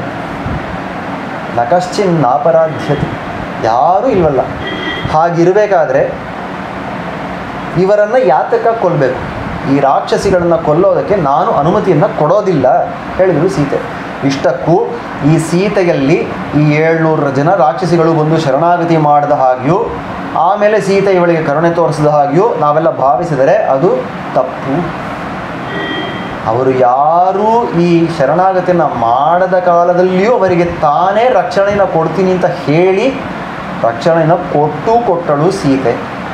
ಮಾತರ್ಮೈಥಿಲಿ ರಾಕ್ಷಸಿ ಸ್ವೈತ ದೈವಾರ್ದ್ರಾಪ ರಾಧಾಸ್ತ್ವಯ ರಕ್ಷಂತ್ಯ ಪವನಾತ್ಮಜಾಲ್ ಲಘುತರ ರಾಮಸ್ಯ ಗೋಷ್ಠೀಕೃತ ಅಂತಾರೆ ಪರಾಶರ ಭಟ್ಟರು. ಅದ್ಭುತವಾದ ಶ್ಲೋಕ. ತಾವುಗಳು ಬಂದು ಕೇಳದ ಕಾಲದಲ್ಲಿಯೂ ಅವರಿಗೆ ಅಭಯವನ್ನು ಕೊಟ್ಟು ರಾಮನ ಶರಣಾಗತಿ ಗೋಷ್ಠಿಯನ್ನು ಲಘುತರವಾಗಿ ಮಾಡಿದಳು ಸೀತೆ. ತಾನು ಘನವಾಗಿ ನಿಂತಳು. ಆ ರೀತಿಯಾದ ಸೀತೆ ಆಂಡ್ರಶಂಸ್ಯಕ್ಕೆ ಹೆಸರುವಾಸಿ. ಅದೇ ರೀತಿ ಕೂರತ್ತಾಳ್ವ ಅವರೇನು ಮಾಡಿದರು ಅಂದರೆ, ಒಂದು ಪಕ್ಕ ಆ ಚೋಳರಾಜನ ಉಪದ್ರವದಲ್ಲಿ ಒಂದು ಪಕ್ಕ ತನಗೆ ಕಣ್ಣು ಹೋಯಿತು. ತನ್ನ ಆಚಾರ್ಯರಾದ ರಾಮಾನುಜಾಚಾರ್ಯರು ಎಂಬೆರುಮಾನಾರ್ ದೇಶಾಂತರಕ್ಕೆ ಹೋಗುವುದು. ತನ್ನ ಪ್ರಾಚಾರ್ಯರಾದ ಪಿರಿಯನಂಬಿಗಳಿಗೆ ಪ್ರಾಣವೇ ಹೋಯಿತು. ಎಷ್ಟೋ ಜನ ಶ್ರೀ ವೈಷ್ಣವರಿಗೆ ಇನ್ನಿಲ್ಲದ ಕಷ್ಟ. ದೇವಸ್ಥಾನದ ಒಳಗೆ ಅನುಮತಿ ಇಲ್ಲದಂತೆ, ದೇವರ ಸೇವೆಗೆ ಅನುಮತಿ ಇಲ್ಲದಂತೆ ಕಷ್ಟ. ಈ ರೀತಿಯಾಗಿ ಅನೇಕ ಜನರಿಗೆ ಅನೇಕ ವಿಧವಾದ ಹಿಂಸೆಗಳಿಗೆ ಕಾರಣಭೂತನಾಗಿದ್ದವರು ಯಾರು ಅಂದರೆ ನಾಲೂರಾನ್ ಅನ್ನುವ ಅವರ ಶಿಷ್ಯ.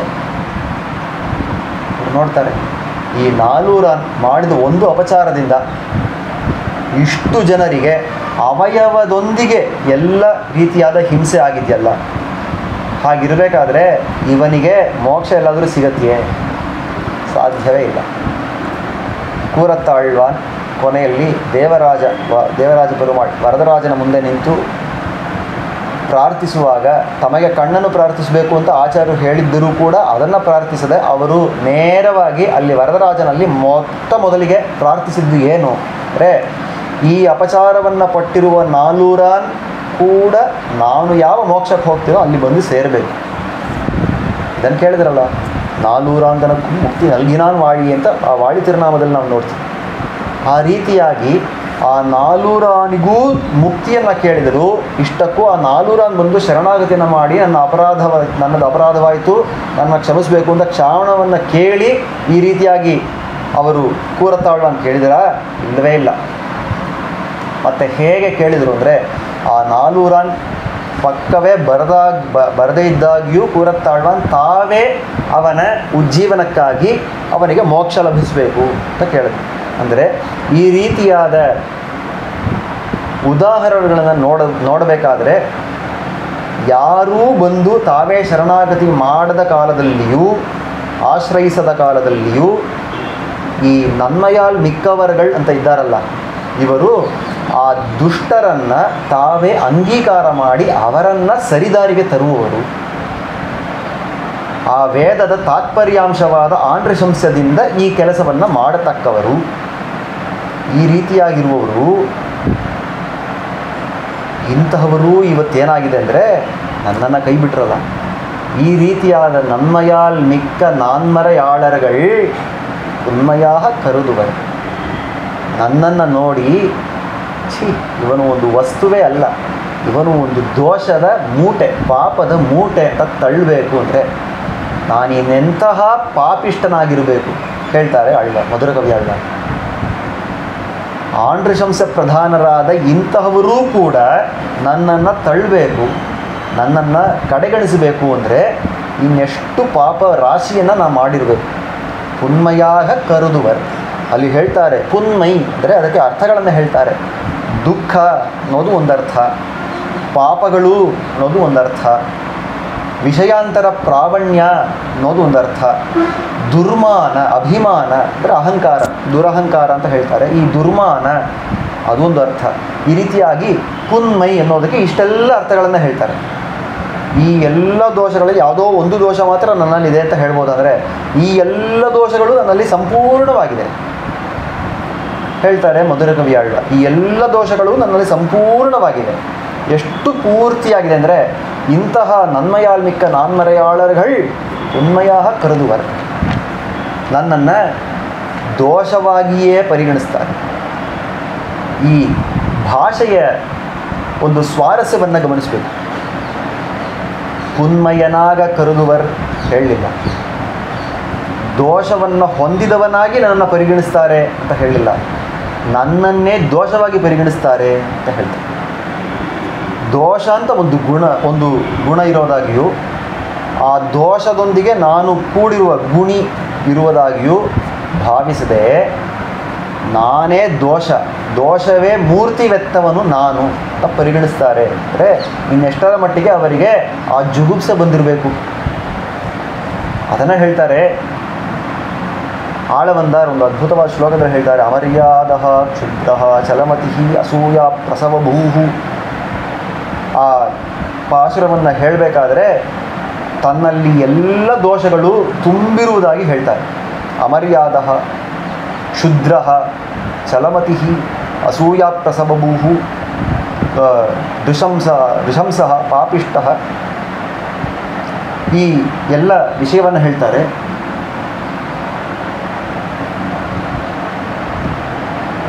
ಅಮರ್ಯಾದ ಕ್ಷುದ್ರ ಚಲಮತಿ ಅಸೂಯ ಪ್ರಸವಭೂಹು ಕೃತಜ್ಞೋ ದುರ್ಮಾನಿ ಸ್ಮರಪರವಶೋ ವಂಚನಪರ ಋಷಂಸ ಪಾಪಿಷ್ಟ ಕಥಮಹಮಿತೋ ದುಃಖಜಲದೇಹೆ ಅಪಾರಾದುತ್ತೀರ್ಣಸ್ತವ ಪರಿಚರೇಯಂ ಚರಣಯೋ ಅಂತ ಹೇಳಬೇಕಾದ್ರೆ ಎಷ್ಟು ರೀತಿಯಾದ ಪಾಪಗಳು ಇರೋಕ್ಕೆ ಸಾಧ್ಯವೋ ಎಲ್ಲ ನನ್ನಲ್ಲಿದೆ, ಅಂತಹವನು ನಿನಗೆ ಹೇಗೆ ಕೈಂಕರ್ಯ ಮಾಡೋದು ಅಂತ ಹೇಳ್ತಾರೆ ಆಳವಂದಾರ್. ಇದೆಲ್ಲ ನೈಚ್ಯ ಅನುಸಂಧಾನ. ಇವರಿಗೆ ಈ ದೋಷವೆಲ್ಲ ಇತ್ತು ಅಂದರೆ ಇರಲಿಲ್ಲ, ನಿಜವಾಗಿಯೂ ಈ ದೋಷಗಳು ಅವರಲ್ಲಿ ಇರಲಿಲ್ಲ. ಆದರೆ ನಾವೆಲ್ಲ ಆ ಪ್ರಬಂಧವನ್ನು ಅನುಸಂಧಾನ ಮಾಡಬೇಕಾದ್ರೆ, ಆ ಪಾಶುರಗಳನ್ನು ಅನುಸಂಧಾನ ಮಾಡಬೇಕಾದ್ರೆ ನಮಗೆ ನಿಜವಾಗಿಯೂ ಆ ದೋಷಗಳು ಇದೆಯಲ್ಲ, ಆದ ಕಾರಣ ಹೇಗೆ ಅನುಸಂಧಾನ ಮಾಡಬೇಕು ಅನ್ನೋದನ್ನು ತೋರಿಸಿಕೊಡೋದಕ್ಕಾಗಿ ಇಷ್ಟೆಲ್ಲ ಈ ಆಚಾರ್ಯರುಗಳು ಈ ನೈಚ್ಯಾನುಸಂಧಾನವನ್ನು ಮಾಡ್ತಾರೆ. ಆ ನಿಟ್ಟಿನಲ್ಲಿ ಮಧುರಕವಿಯಾಳ್ವಾರ್ ಹೇಳ್ತಾರೆ, ಪುನ್ಮಯ ಕರುದುವರು, ನನ್ನನ್ನು ದೋಷಭೂಯಿಷ್ಠನಾಗಿ ದೋಷದ ಮೂಟೆಯಾಗಿಯೇ ಅವರು ಭಾವಿಸ್ತಾರೆ ಅಂತ ಹೇಳ್ತಾರಲ್ಲ, ಆ ದುಃಖವನ್ನು ಪಡ್ತಾರೆ ಆಳ್ವಾರ್. ಇದರಲ್ಲಿ ಒಂದು ಅದ್ಭುತವಾದ ವಿಷಯ ಅಳಗೆ ಮಣವಾಳ ಪೆರುಮಾಳ್ ನಾಯನಾರ್ ವ್ಯಾಖ್ಯಾನದಲ್ಲಿ ನಾವು ಕಾಣಬಹುದು. ಅಲ್ಲಿ ಕರುದುವರ್ ಅನ್ನುವ ಒಂದು ವಿಷಯಕ್ಕೆ, ಒಂದು ಪದಕ್ಕೆ ವಿಶೇಷವಾಗಿ ವ್ಯಾಖ್ಯಾನ ಮಾಡ್ತಾರೆ. ಬೇರೆ ಯಾವ ಆಚಾರ್ಯರು ವಿಶೇಷವಾಗಿ ಈ ಕರುದುವರ್ ಅನ್ನುವ ಶಬ್ದಕ್ಕೆ ವ್ಯಾಖ್ಯಾನವನ್ನು ಮಾಡಿಲ್ಲ. ಅದಕ್ಕೆ ಪ್ರತ್ಯೇಕವಾಗಿ ಅಳಗೆ ಮಣವಾಳ ಪೆರುಮಾಳ್ ನಾಯನಾರ್ ಅವರು ಒಂದು ವ್ಯಾಖ್ಯಾನವನ್ನು ಮಾಡ್ತಾರೆ ಕರುದುವರ್. ಆ ವಾಕ್ಯವನ್ನು ಓದ್ತೇನೆ. ಆ ವ್ಯಾಖ್ಯಾನವನ್ನು ಕೇಳೋದೇ ನಮಗೆ ಉದ್ದೇಶವಾಗದ ಕಾರಣ ಅದನ್ನು ನಾವೆಲ್ಲರೂ ಕೇಳಬೇಕು. ಅವರು ಹೇಳ್ತಾರೆ, ತಮ್ಮುடைய புன்மையன்னிக்கே ಅವರುடைய ಅನಾದರಂಗಾಣುಂ ಇವರೇ ಬರುತ್ತಿಗಿರದು. ಅದ್ಭುತವಾದ ಮಾತು.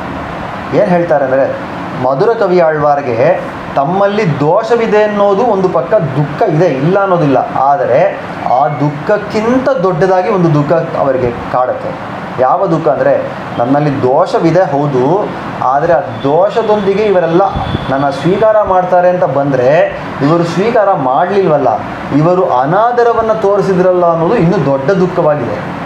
ತಮಗೆ ದೋಷವಿರೋದು ಅವ್ರಿಗೆ ದುಃಖವಾಗಿ ಕಾಣ್ತಾನೇ ಇಲ್ಲ. ಅದನ್ನು ಹೇಳಬೇಕಾದ್ರೆ ಒಂದು ಉದಾಹರಣೆನ, ಅಂದರೆ ಬೇರೆ ಒಂದು ಜಾಗದಲ್ಲಿ ಇದಕ್ಕೆ ಒಂದು ಉದಾಹರಣೆ ಹೇಳ್ತಾರೆ. ಈ ಒಬ್ಬನಿಗೆ ಕತ್ತಿಯಲ್ಲಿ ಸ್ವಲ್ಪ ಒಂದು ಗಾಯವಾಯಿತು, ಕೈಯಲ್ಲಿ ಗಾಯವಾಯಿತು. ಅವನು, ಓ ಅಮ್ಮ ನನಗೆ ಕೈಯಲ್ಲಿ ಗಾಯವಾಯಿತು, ಕತ್ತಿಯಲ್ಲಿ ಕೀರ್ಕೊಂಡ್ಬಿಟ್ಟೆ, ನನಗೆ ಗಾಯವಾಯಿತು ಅಂತ ಹೇಳ್ಕೊಂಡು ತಿರುಗಾಡ್ತಾ ಇದ್ದ. ಇನ್ನೊಬ್ಬ ಬಂದ,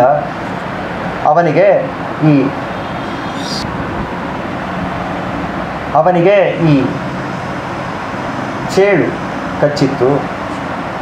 ಅವನು, ಅಯ್ಯೋ ನನಗೆ ಚೇಳು ಕಚ್ಚಿಬಿಡ್ತು ಅಂತ ಅವನು ಒದ್ದಾಡ್ತಾ ಇದ್ದ. ಒಬ್ಬನಿಗೆ ಕತ್ತಿಯಿಂದ ದೊಡ್ಡ ಗಾಯವೇ ಆಗಿದೆ, ಒಬ್ಬನಿಗೆ ಚೇಳು ಕಚ್ಚಿದೆ. ಈ ಇಬ್ಬರು ಒಬ್ಬರನ್ನೊಬ್ಬರು ನೋಡಿಕೊಂಡ್ರು. ಆ ಚೇಳು ಕಚ್ಚೋದನು ಇನ್ನೊಬ್ಬರು ನೋಡ್ದ, ಕತ್ತಿಯಿಂದ ಗಾಯ ಆಗಿದ್ದವನು ನೋಡಿ, ಅಯ್ಯೋ ಪಾಪ ಎಷ್ಟು ಕಷ್ಟಪಡ್ತಾ ಇದ್ದಾನೆ. ತನ್ನ ಗಾಯ ಮರ್ತು ಹೋಯ್ತು, ಅವನ ಗಾಯವನ್ನು ನೋಡಿ ಇದಕ್ಕಿಂತ ಅದು ಎಷ್ಟು ಕಷ್ಟಪಡ್ತಾ ಇರ್ಬೋದು, ಅಯ್ಯೋ ಪಾಪ ಅಂತ ಹೇಳಿ ಇದನ್ನು ಮರ್ತು ಹೋದ ಹೇಳಿ, ವಾಳೇರುಗಾಣ ತೇಳೇರು ಮಾಯುಮಾಪೋಲೆ ಅಂತ ಹೇಳಿ ಅದನ್ನು ತೋರಿಸ್ತಾರೆ. ಆ ರೀತಿಯಾಗಿ ಇವರಿಗೆ ಎರಡು ದುಃಖಗಳು. ಒಂದು, ತನಗೆ ದೋಷಗಳು ಇರೋದು ಒಂದು ಪಕ್ಕವಾದರೆ ಅವರು ತನ್ನನ್ನು ಆದರ ಮಾಡಲಿಲ್ವಲ್ಲ, ಆ ದೋಷಗಳು ಇದ್ದು ಅವರು ಅವನ್ನು ಸ್ವೀಕಾರ ಮಾಡಲಿಲ್ವಲ್ಲ ಅನ್ನೋ ದುಃಖ ಅವರಿಗೆ ಇನ್ನೂ ಹೆಚ್ಚಾಗಿ ಕಾಡ್ತು. ಆ ಜಾಗದಲ್ಲಿ ನಾಯನಾರ್ ಅದ್ಭುತವಾದ ಕೆಲವು ಉದಾಹರಣೆ ತೋರಿಸ್ತಾರೆ. ಒಂದು ಎರಡು ಉದಾಹರಣೆಗಳನ್ನು ನಾವು ನೋಡೋಣ. ಒಂದು, ಭರತಾಳ್ವಾನ್ ಅವರ ಉದಾಹರಣೆ ತೋರಿಸ್ತಾರೆ. ರಾಮ ಕಾಡಿಗೆ ಹೋದ, ಲಕ್ಷ್ಮಣ ಸೀತೆಯರೊಂದಿಗೆ ಕಾಡಿಗೆ ಹೋದ. ಇತ್ತ ಭರತಾಳ್ವಾರ್ ನಾಡಿಗೆ ಬಂದು ದಶರಥ ಮೃತನಾಗಿದ್ದನನ್ನು ತಿಳಿದು ಅಲ್ಲಿ ಅವನಿಗೆ ಚರಮ ಕೈಂಕರ್ಯಗಳನ್ನೆಲ್ಲ ಮುಗಿಸಿ ನಂತರ ರಾಮನನ್ನು ಪಟ್ಟದಲ್ಲಿ ಕೂರಿಸಬೇಕು ಅಂತ ಆರಂಭಿಸಿದ. ಈ ರೀತಿಯಾಗಿ ನಡೆಯುವಾಗ ಮೊದಲಿಗೆ ತಾನು ಈ ರಾಜ್ಯಕ್ಕೆ ಬಂದ ಒಡನೆ, ಅಯೋಧ್ಯೆಗೆ ಬಂದ ಒಡನೆ ಆ ಭರತ ಅನುಭವಿಸಿದ ಕಷ್ಟ ಏನು ಅಂದರೆ, ಕೌಸಲ್ಯಾದಿಯಾಗಿ ವಸಿಷ್ಠಾದಿಯಾಗಿ ಎಲ್ಲರೂ ಆ ಭರತನನ್ನು ಸಂಶಯ ಪಡೋಕೆ ಆರಂಭಿಸಿದರು. ಇವನೇ ಏನೋ ಮಾಡಿರಬೇಕು, ರಾಮನನ್ನು ರಾಜ್ಯವನ್ನು ಬಿಟ್ಟು ಕಳಿಸ್ಬೇಕು, ಗಾಡಿಗೆ ಕಳಿಸ್ಬೇಕು ಅಂದರೆ ಇವನೇ ಏನೋ ಮಾಡಿರಬೇಕು, ಇಲ್ಲ ಅಂದರೆ ಇದು ಯಾರು ಈ ರೀತಿಯಾಗಿ ರಾಮ ಹೋಗ್ತಾ ಇರಲಿಲ್ಲ ಅಂತ ಹೇಳಿ ಅವರೆಲ್ಲರೂ ನಿರ್ಣಯ ಮಾಡಿ ಭರತನ ಸಂಶಯ ಪಡೋಕೆ ಆರಂಭಿಸಿದ್ರು. ಭರತ ಒಬ್ಬೊಬ್ಬರಿಗೂ ಶಪಥ ಮಾಡಿ ನಾನು ಈ ಕೆಲಸ ಮಾಡಲಿಲ್ಲ, ರಾಮನನ್ನು ನಾನು ಕಾಡುಗಟ್ಟು ಅಂತ ನಾನು ಕೇಳ್ಕೊಳ್ಳಿಲ್ಲ ಅಂತ ಹೇಳಿ ಶಪಥವನ್ನು ಮಾಡ್ತಾನೇ ಬರ್ತಾನೆ. ಇದು ಒಂದು ಪಕ್ಕ ಆಯಿತು. 13 ದಿನಗಳ ಕ್ರಿಯೆ ಕಲಾಪಗಳೆಲ್ಲ ಮುಗಿದ ನಂತರ ಭರತಾಳ್ವಾನ್ ಭರತನಿಗೆ ರಾಜ್ಯವನ್ನು ಪಟ್ಟ ಕಟ್ಟಬೇಕು ಅಂತ ಹೇಳಿ ವಸಿಷ್ಠಾದಿಗಳು ಅವರು ಉದ್ಯುಕ್ತರಾದಾಗ ಭರತಾಳ್ವಾನ್ ಹತ್ತು ಕರೆದು, ರಾಮನ ಹೊರತಾಗಿ ಈ ರಾಜ್ಯಕ್ಕೆ ಬೇರೆ ಯಾರು ರಾಜರು ಇರೋಕ್ಕೆ ಸಾಧ್ಯವೇ ಇಲ್ಲ, ನಾನು ರಾಜ್ಯವನ್ನು ಭರಣ ಮಾಡೋಕ್ಕೆ ಸಾಧ್ಯವೇ ಇಲ್ಲ, ರಾಜ್ಯಂಚ ಅಹಂಚ ರಾಮಸ್ಯ, ಈ ರಾಜ್ಯ ಹೇಗೆ ಅಚೇತನ ರಾಮನ ಸ್ವತ್ತೋ ನಾನೂ ಕೂಡ ರಾಮನ ಸ್ವತ್ತು, ನಾನು ಸ್ವಾಮಿಯಾಗಿರೋಕ್ಕೆ ಸಾಧ್ಯವಿಲ್ಲ ಅಂತ ಹೇಳಿ ಅದನ್ನು ತಡೆದು, ಮತ್ತು ಏನು ಮಾಡ್ಬೋದು ಅಂದರೆ ಎಲ್ಲರೂ ಬನ್ನಿ, ಅಯೋಧ್ಯಾವಾಸಿಗಳೆಲ್ಲರೂ ಬನ್ನಿ, ಎಲ್ಲರೂ ಹೋಗೋಣ, ಕಾಡಿಗೆ ಹೋಗೋಣ, ನನ್ನೊಬ್ಬನ ಕಣ್ಣೀರನ್ನೇ ನೋಡಲು ಸಹಿಸದ ರಾಮ ನಮ್ಮೆಲ್ಲರ ಕಣ್ಣೀರನ್ನು ನೋಡಿದರೆ ಕರಗದೇ ಇರ್ತಾನೆಯೋ, ಅವರು ಖಂಡಿತ ಈ ಊರಿಗೆ ಬರ್ತಾನೆ, ಅವರನ್ನು ಕರ್ಕೊಂಡು ಬಂದು ಮತ್ತೆ ರಾಜ್ಯದಲ್ಲಿ ಅಭಿಷಿಕ್ತನಾಗಿ ಮಾಡೋಣ ಬನ್ನಿ ಅಂತ ಹೇಳಿ ಅಯೋಧ್ಯಾವಾಸಿಗಳನ್ನೆಲ್ಲ ಕರ್ಕೊಂಡು ಹೋಗ್ತಾನೆ. ಆ ಹೋಗುವ ಸಂದರ್ಭದಲ್ಲಿ ರಾಮ ಯಾವ ದಾರಿಯಲ್ಲಿ ಹೋಗಿದ್ದನೋ ಅದೇ ದಾರಿಯಲ್ಲಿ ಇವರು ಹೋಗ್ತಾರೆ, ಸುಮಂತ್ರನನ್ನು ಕರ್ಕೊಂಡು ವಸಿಷ್ಠಾದಿಗಳನ್ನು ಕರ್ಕೊಂಡು ಹೋಗ್ತಾರೆ. ಆ ಕಾಲದಲ್ಲಿ ಅವರೆಲ್ಲರೂ ರಾಮ ಮುಂಚೆ ವಿಜಯ ಮಾಡಿಸಿದ್ದ ಆ ಭಾರದ್ವಾಜಾಶ್ರಮಕ್ಕೆ ಬಂದು ಸೇರ್ತಾರೆ. ಭಾರದ್ವಾಜಾಶ್ರಮದಲ್ಲಿ ಭರದ್ವಾಜ ಮುನಿಗಳು ಇವರನ್ನೆಲ್ಲ ಬರಮಾಡಿಕೊಂಡು ಅವರಿಗೆ ಅನ್ನ ಸಂತರ್ಪಣೆಗಳನ್ನೆಲ್ಲ ಮಾಡ್ತಾರೆ. ಆ ಮಾಡೋಕ್ಕೆ ಮುಂಚೆ ಭರತಾಳ್ವಾನ್ನ ನೋಡಿ ಒಂದು ಮಾತನ್ನು ಕೇಳ್ತಾರೆ. ಭರತ, ನನಗೆ ಸ್ವಲ್ಪ ಸಂಶಯವಾಗಿದೆ, ನೀನು ಕೆಟ್ಟ ಮನಸ್ಸಿಂದ ಬಂದು ರಾಮನನ್ನು ನೋಡಬೇಕು ಅಂತ ಹೇಳ್ತಿಲ್ಲ ತಾನೆ? ಭರತಾಳ್ವಾನಿಗೆ ಏನು ಹೇಳೋದು ದಿಕ್ಕೇ ತೋಚಲಿಲ್ಲ. ಆಗ ಭರತಾಳ್ವಾನ್ ಹೇಳುವ ಒಂದು ಅದ್ಭುತವಾದ ಮಾತು, ಹತೋಸ್ಮಿ. ತುಂಬ ಆಶ್ಚರ್ಯವಾಗಿ ಹೇಳ್ತಾರೆ. ಹತೋಸ್ಮಿ ಯದಿಮಾಮೇವಂ ಭಗವಾನ್ ಅಪಿ ಮನ್ಯತೆ.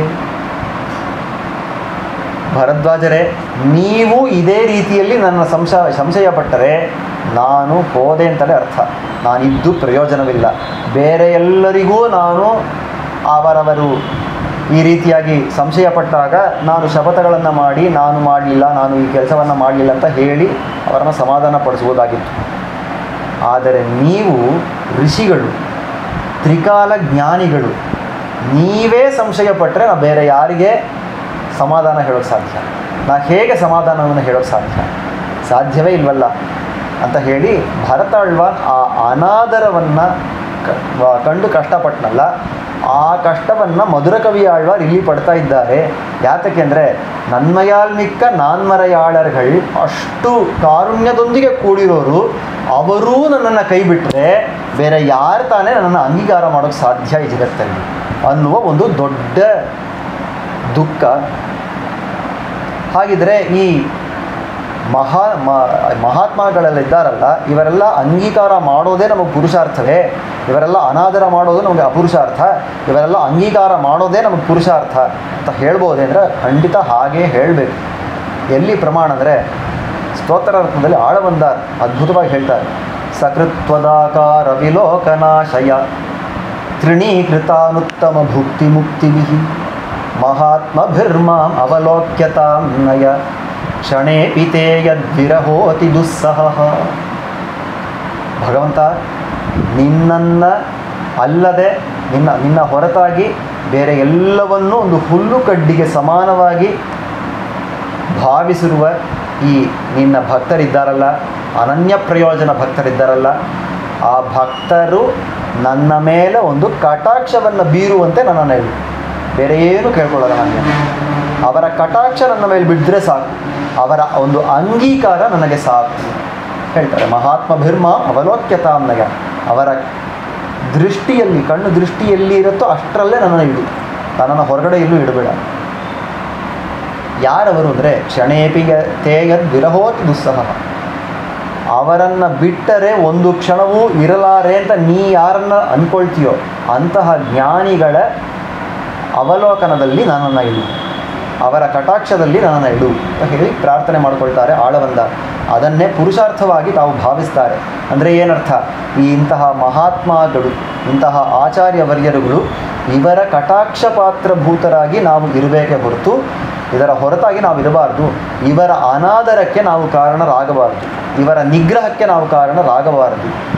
ಅದರಲ್ಲಿ ನಾವು ತುಂಬ ಜಾಗ್ರತೆಯಾಗಿರಬೇಕು ಅನ್ನೋದನ್ನು ತೋರಿಸ್ತಾರೆ. ಆದ್ದರಿಂದ ಪುನ್ಮಯಾಹ ಕರುದುವರ್ ಅಂತ ಒಡನೆ ಆಳ್ವಾರ್, ಮಧುರಕವಿ ಆಳ್ವಾರ್ಗೆ ತುಂಬ ದುಃಖವಾಗೋಯಿತು. ನನ್ಮಯಾಲ್ಮಿಕ್ಕ ನಾನ್ಮರೆಯಾಳರ್ಗಳು ದೋಷವನ್ನೇ ಗುಣವಾಗಿ ಹೊಂದುವವರು ಕೂಡ ಪುನ್ಮಯಾಹ ಕರುದುವರ್, ನನ್ನನ್ನು ದೋಷದ ಮೂಟೆ ಅಂತಲೇ ಭಾವಿಸ್ತಾರಲ್ಲ. ಮತ್ತು ನಾನಿವಾಗ ಎಲ್ಲಿ ಹೋಗೋದು ಅಂದರೆ ಆದಲ್ಲಿ ಆದ ಕಾರಣ ಅನ್ನಯಾಯತ್ತನ. ಇನ್ಮೇಲೆ ಇನ್ನು 2 ವಾಕ್ಯಗಳಲ್ಲಿ ಆಳ್ವಾರ್ ಮಾಡುವ ಉಪಕಾರ ವಿಶೇಷವನ್ನು ತೋರಿಸ್ತಾರೆ. ಆದಲಿಲ್ ಅನ್ನಯಾಯತ್ತನ ಎನ್ನಯಾಂಡಿಡುಂ ತನ್ಮಯಾನ್ ಶಠಕೋಪನ್ ಎನ್ನಂಬಿಯೇ. ಆಳ್ವಾರ್ ನೋಡಿದ್ರಂತೆ ಮಧುರಕವಿ ಆಳ್ವಾರ್ನ, ಅಯ್ಯೋ ಪಾಪ ಈ ಜೀವಾತ್ಮ, ಎಲ್ಲ ಜ್ಞಾನಿಗಳೆಲ್ಲ ಇವರನ್ನು ಕೈಬಿಟ್ರು, ಜ್ಞಾನಿಗಳೇ ಕೈಬಿಟ್ರು, ಇವರನ್ನು ಬೇರೆ ಯಾರು ಅಂಗೀಕಾರ ಮಾಡೋದು, ನಾನಲ್ಲದೆ ಬೇರೆ ಯಾರು ಅಂಗೀಕಾರ ಮಾಡೋದು ಅಂತ ಹೇಳಿ ಆ ಮಧುರಕವಿ ಆಳ್ವಾರ್ನ ತಾವು ದೋಷದೊಂದಿಗೆ ಸ್ವೀಕಾರ ಮಾಡಿದರು. ಆ ದೋಷ ಭೂಯಿಷ್ಠರಾದ ಮಧುರಕವಿ ಆಳ್ವಾರನ್ನು ಹಾಗೆಯೇ ಸ್ವೀಕಾರ ಮಾಡಿದವರು ಆಳ್ವಾರ್, ಈ ನಿರ್ಹೇತುಕ ಕೃಪೆಯನ್ನು ಹೊಂದಿದವರು. ಅದನ್ನು ಹೇಳ್ತಾರೆ. ಆ ರೀತಿಯಾಗಿ ರಕ್ಷಣೆಯನ್ನು ಮಾಡಬೇಕಾದ್ರೆ ಹೇಗೆ ರಕ್ಷಣೆಯನ್ನು ಮಾಡೋದು ಅಂದರೆ, ಮಧುರಕವಿ ಆಳ್ವಾರ್ರೆ ಚಿಂತೆ ಪಡಬೇಡಿ, ನಿಮಗೆ ತಾಯಿಯಾಗಿಯೂ ನಾನೇ ಇರ್ತೀನಿ, ತಂದೆಯಾಗಿಯೂ ನಾನೇ ಇರ್ತೀನಿ, ಸ್ವಾಮಿಯಾಗಿಯೂ ನಾನೇ ಇರ್ತೀನಿ, ಎಲ್ಲ ವಿಧ ಬಂಧುವಾಗಿಯೂ ನಾನೇ ಇರ್ತೀನಿ ಅಂತ ಹೇಳಿದ್ರು. ಯಾತಕ್ಕೆ? ತಾಯಿ ಏನು ಮಾಡಬಲ್ಲಳು ಅಂದರೆ, ತಾಯಿ ನಮ್ಮೆಲ್ಲರಿಗೂ ಪ್ರಿಯವನ್ನು ಮಾಡುವವರು, ನಮಗೆ ಯಾವುದು ಇಷ್ಟವೋ ಅದನ್ನು ತಾಯಿ ಮಾಡುವವರು. ತಂದೆ ಏನು ಮಾಡ್ತಾನೆ ಅಂದರೆ ಹಿತಪರ, ನಮಗೆ ಯಾವುದು ಒಳಿತೋ ಅದನ್ನು ಮಾಡ್ತಾನೆ. ಸ್ವಾಮಿ ಏನು ಮಾಡ್ತಾನೆ ಅಂದರೆ ನಮ್ಮಲ್ಲಿ ಸ್ವರೂಪಕ್ಕೆ ಅನುರೂಪವಾಗಿರುವ ಕೈಂಕರ್ಯವನ್ನು ಕೊಳ್ತಾನೆ. ಅವನು ಶೇಷಿಯಾಗಿದ್ದಾನೆ, ಅವನು ಕೈಂಕರ್ಯಗಳನ್ನು ಕೊಳ್ತಾನೆ. ಈ ಎಲ್ಲ ವಿಷಯವನ್ನು ಆಳ್ವಾರ್ ನನಗೆ ಮಾಡಿದರು ಅಂತ ಹೇಳ್ತಾರೆ ಮಧುರಕವಿ ಆಳ್ವಾರ್. ತುಂಬ ಆಶ್ಚರ್ಯವಾದ ವಿಷಯ. ತ್ರೀನ್ ಲೋಕಾನ್ ಸಂಪರಿಕ್ರಮ್ಯ ತಮೇವ ಶರಣಂಗತಃ ಸಪಿತ್ರಾ ಚ ಪರಿತ್ಯಕ್ತಃ ಸಪಿತ್ರಾ ಚ ಪರಿತ್ಯಕ್ತಃ ದೇವೈಶ್ಚ ಸ ಮಹರ್ಷಿಭಿಃ ತ್ರೀನ್ ಲೋಕಾನ್ ಸಂಪರಿಕ್ರಮ್ಯ ತಮೇವ ಶರಣಂಗತಃ ಅಂತ ಶ್ರೀರಾಮಾಯಣದಲ್ಲಿ ವಚನ. ಆ ಕಾಕಾಸುರ ಸೀತೆಯಲ್ಲಿ ಅಪಚಾರ ಮಾಡಿ ರಾಮನ ಬ್ರಹ್ಮಾಸ್ತ್ರಕ್ಕೆ ಆಳಾಗಿ ಅವನು ಸುತ್ತಬೇಕಾದ್ರೆ ಸ ಪಿತ್ರಾಚ ಪರಿತ್ಯಕ್ತಃ, ಅವನು ತಂದೆಯಿಂದಲೂ ಬಿಡಪಟ್ಟ. ಆ ತಂದೆಯೂ ಅವನನ್ನು ಬಿಟ್ಬಿಟ್ಟ, ತಂದೆಯೂ ಅವನನ್ನು ಓಡಿಸ್ಬಿಟ್ಟ ಅಂತ ಹೇಳ್ತಾರೆ. ತಂದೆಯೂ ಅಂತ ಒಂದು ಮಾತನ್ನು ಹೇಳಬೇಕಾದ್ರೆ ಅದಕ್ಕೆ ಮುಂಚೆ ಬೇರೆ ಯಾರೋ ಓಡಿಸಿರ್ಬೇಕಲ್ಲ. ಅದು ಯಾರು ಅಂದರೆ ತಾಯಿ ಮೊದಲು ಬಾಗಿಲನ್ನ ಹಾಕಿದ್ಲಂತೆ, ಈ ಕಡೆ ಬರಲೇಬೇಡ. ಆ ಇಂದ್ರಾಣಿ ಮೊದಲು ಬಾಗಿಲನ್ನು ಹಾಕಿದ್ಲು. ನಂತರ ತಂದೆ ಇಂದ್ರ ಬಾಗಿಲನ್ನ ಮುಚ್ಚಿಬಿಟ್ಟ, ನೀ ಈ ಕಡೆ ಬರಲೇಬೇಡ ಅಂತ. ಸಪಿತ್ರಾಚ ಪರಿತ್ಯಕ್ತಃ ದೇವೈಶ್ಚ ಸ ಮಹರ್ಷಿಭಿಃ. ಈ ಕಾಕಾಸುರನಾದ ಜಯಂತ ಇದ್ದಾನಲ್ಲ, ಇವನು ದೇವ ಯೋನಿಯಲ್ಲಿ ಹುಟ್ಟಿದ ಅಂದರ್ದ ತನ್ನ ಬಂಧುಗಳಾದ ದೇವತೆಗಳು ಯಾರಾದರೂ ಅವರನ್ನು ಕಾಪಾಡ್ತಾರೋ ಅಂದರೆ ದೇವೈಶ್ಚ ಪರಿತ್ಯಕ್ತಃ, ದೇವತೆಗಳಿಂದಲೂ ಪರಿತ್ಯಕ್ತನಾದ. ಕೊನೆಗೆ ಆಂಡ್ರಶಂಸ್ಯ ಪ್ರಧಾನರಾದ ಋಷಿಗಳಲ್ಲಿ ಬಂದರೆ ಅವರು ಹೇಗಾದರೂ ನನ್ನನ್ನು ರಕ್ಷಿಸಿಬಿಡ್ತಾರೆ. ಉದಾಹರಣೆಗೆ ಈ ಚಂಡಾಳನಾಗಿದ್ದರೂ ಕೂಡ ಈ ತ್ರಿಶಂಕುವಿಗೆ ಸ್ವರ್ಗಕ್ಕೆ ಹೋಗೋಕ್ಕೆ ಯಾಗಗಳನ್ನೆಲ್ಲ ಮಾಡಿಕೊಟ್ಟನಲ್ಲ ವಿಶ್ವಾಮಿತ್ರ. ಈ ರೀತಿಯಾಗಿ ಋಷಿಗಳಿಗೆ ಆ ಆಂಡ್ರಶಂಸ್ಯ ಪರರು ಅಂದರೆ ಋಷಿಗಳೆಲ್ಲರೂ ಕರುಣೆಯೇ ಮೂರ್ತಿವೆತ್ತವರು, ಯಾರು ಬಂದು ಏನು ಕೇಳಿದ್ರು ಅದನ್ನು ಕೊಡುವವರು. ಆ ರೀತಿಯಾಗಿ ಋಷಿಗಳೆಲ್ಲ ನನ್ನ ಪ್ರಾಣವನ್ನು ರಕ್ಷಣೆ ಮಾಡ್ತಾರೋ ಅಂತ ಹೇಳಿ ಆ ಋಷಿಗಳ ಕಾಲದಲ್ಲಿ ಬಿದ್ದಾಗಿಯೂ ಸಹ ಅವರು ಯಾರೂ ಇವರನ್ನು ರಕ್ಷಣೆ ಮಾಡಲಿಲ್ಲ. ಆ ಕಾಲದಲ್ಲಿ ತ್ರೀನ್ಲೋಕಾನ್ ಸಂಪರಿಕ್ರಮ್ಯ ಎಲ್ಲ ಲೋಕಗಳನ್ನು ಸಂಚಾರ ಮಾಡಿ ಕೊನೆಗೆ ಎಲ್ಲಿ ಬಂದು ಬಿದ್ದ ಅಂದರೆ ರಾಮನ ಪಾದಗಳಲ್ಲಿ ಬಂದು ಬಿದ್ದ. ತಮೇವ ಶರಣಂಗತಃ. ಆಗ ರಾಮ ಏನು ಮಾಡ್ದ, ಅವನನ್ನು ಇಲ್ಲೇ ನನ್ನ ಕಾಲಲ್ಲೇ ಬಂದು ಬಿದ್ದಿದ್ದಾನೆ, ನಾ ಕಷ್ಟನೇ ಪಡಬೇಕಾಗಿಲ್ಲ, ಇದೋ ಹಿಡಿ ಬ್ರಹ್ಮಾಸ್ತ್ರವನ್ನಂತ ಹೇಳಿ ಅವನ ಕೊನ್ನ ಅಂದರೆ ಕೊಲ್ಲಲೇ ಇಲ್ಲ. ವದಾರ್ಹಮಪಿ ಕಾಕುಸ್ತಃ ಕೃಪಯಾ ಪರ್ಯಪಾಲಯತಿ. ತನ್ನ ಕೃಪೆಯಿಂದ ಅವನನ್ನು ರಕ್ಷಣೆ ಮಾಡ್ದ ಅಂತ ಹೇಳ್ತಾರಲ್ಲ, ಆ ಕೃಪೆ ಈಗ ನಾನು ಕಂಡದ್ದು ನಮ್ಮಾಳ್ವಾರಲ್ಲಿ. ಅದನ್ನು ಹೇಳ್ತಾರೆ ಮಧುರಕವಿ ಆಳ್ವಾರ್. ಹೇಗೆ ಅಂದರೆ ಅನನ್ಯಗತಿಯಾದ ನನಗೆ, ಅನನ್ಯಗತಿ ಅಂದರೆ ಏನು, ಬೇರೆ ಗತಿಯೇ ಇಲ್ಲದಾದ ನನಗೆ ಇವತ್ತು ಒಂದೇ ಗತಿಯಾಗಿ ಇರುವವರು ಆಳ್ವಾರ್. ಅಶರಣ್ಯ ಶರಣ್ಯರಾಗಿದ್ದಾರೆ ನಮ್ಮ ಆಳ್ವಾರ್. ಅಶರಣ್ಯರು ಅಂದರೆ ನಾವು ಎಲ್ಲರೂ ಭಗವಂತನನ್ನು ಶರಣಾಗತಿ ಹೊಂದೋಕೆ ನಮಗೆ ಯೋಗ್ಯತೆ ಇಲ್ಲದೆ ಕೂತಿರುವವರು. ನಮಗೂ ಯಾರು ಶರಣ್ಯರು ಅಂದರೆ ಆಳ್ವಾರ್ ಸ್ವಾಮಿ. ಈ ರೀತಿ ಎಲ್ಲರೂ ಪ್ರಮಾಣವಿದೆಯೇ ಅಂದರೆ ಇದೆಯಲ್ಲ. ಕೂರತಾಳ್ವಾರ್ ಹೇಳ್ತಾರೆ, ಯದ್ವಾ ಶರಣ್ಯಂ ಅಶರಣ್ಯ ಜನಸ್ಯ ಪುಣ್ಯಂ ತತ್ ಸಂಶ್ರಯೇಮ ವಕುಳಾಭರಣಾನ್ ಧ್ರಿಯುಂತಂ. ಆಳ್ವಾರರ ಅಡಿದಾವರೆಗಳು ಅಶರಣ್ಯರಿಗೂ ಶರಣ್ಯವಾಗಿವೆ ಅನ್ನುವ ಮಾತನ್ನು ಹೇಳ್ತಾರಲ್ಲ, ಆ ರೀತಿಯಲ್ಲಿ ಮಧುರಕವಿ ಆಳ್ವಾರ್ ಹೇಳ್ತಾರೆ, ಈ ಆಳ್ವಾರರೇ ನನಗೆ ಶರಣ್ಯರಾಗದರು. ಆಳ್ವಾರ್ ತಾವೇ ಬಂದು ನನ್ನನ್ನು ಅಂಗೀಕಾರ ಮಾಡಿದರು. ನನ್ನ ದೋಷಗಳನ್ನೇ ಹೇತುವಾಗಿಸಿಕೊಂಡು ಅವರು ಬಂದು ನನ್ನನ್ನು ಅಂಗೀಕಾರ ಮಾಡಿದರು. ಈ ರೀತಿಯಾಗಿ ಮಾಡುವಾಗ ಯಾವ ಬಾಂಧವ್ಯವನ್ನು ತಾವು ತೋರಿಸ್ಕೊಟ್ರು ಅಂದರೆ ಅನ್ನಯಾಯ್, ತಾಯಾಗಿದ್ದು. ತಾಯಾಗಿ ಏನು ಮಾಡ್ತಾರೆ ಅಂದರೆ ಪ್ರಿಯವನ್ನು ಮಾಡ್ತಾರೆ ಅಂತ ಹೇಳಿದ್ನಲ್ವೋ. ಈ ಆಳ್ವಾರ್, ಮಧುರಕವಿ ಆಳ್ವಾರ್ಗೆ ಯಾವ ಪ್ರಿಯವನ್ನು ಮಾಡಿದಂದರೆ ಭಗವಂತನ ಪ್ರಕಾರಗಳನ್ನೆಲ್ಲ ಹೇಳಿದರು. ಉಯರ್ನಲ ಮುಡಯವನ್ ಯವನವನ್ ಎಲ್ಲ ಆ ವಿಷಯಗಳನ್ನೆಲ್ಲ ತುಂಬ ವೈಭವೋಪೇತವಾಗಿ ಭಗವಂತನ ವಿಷಯಗಳನ್ನೆಲ್ಲ ಹೇಳಿದರು, ಭಗವಂತನ ಪ್ರಕಾರಗಳನ್ನೆಲ್ಲ ಹೇಳಿದರು, ಅವನ ಪ್ರಭಾವವನ್ನೆಲ್ಲ ಉಪದೇಶಿಸಿದರು. ನಂತರ ಅನ್ನಯಾಯ್ ಅತ್ತನಾಯ್, ತಂದೆಯಾದರಲ್ವೋ, ತಂದೆ ಏನು ಮಾಡ್ತಾನೆ ಅಂದರೆ ಹಿತವನ್ನು ಉಪದೇಶ ಮಾಡ್ತಾನೆ.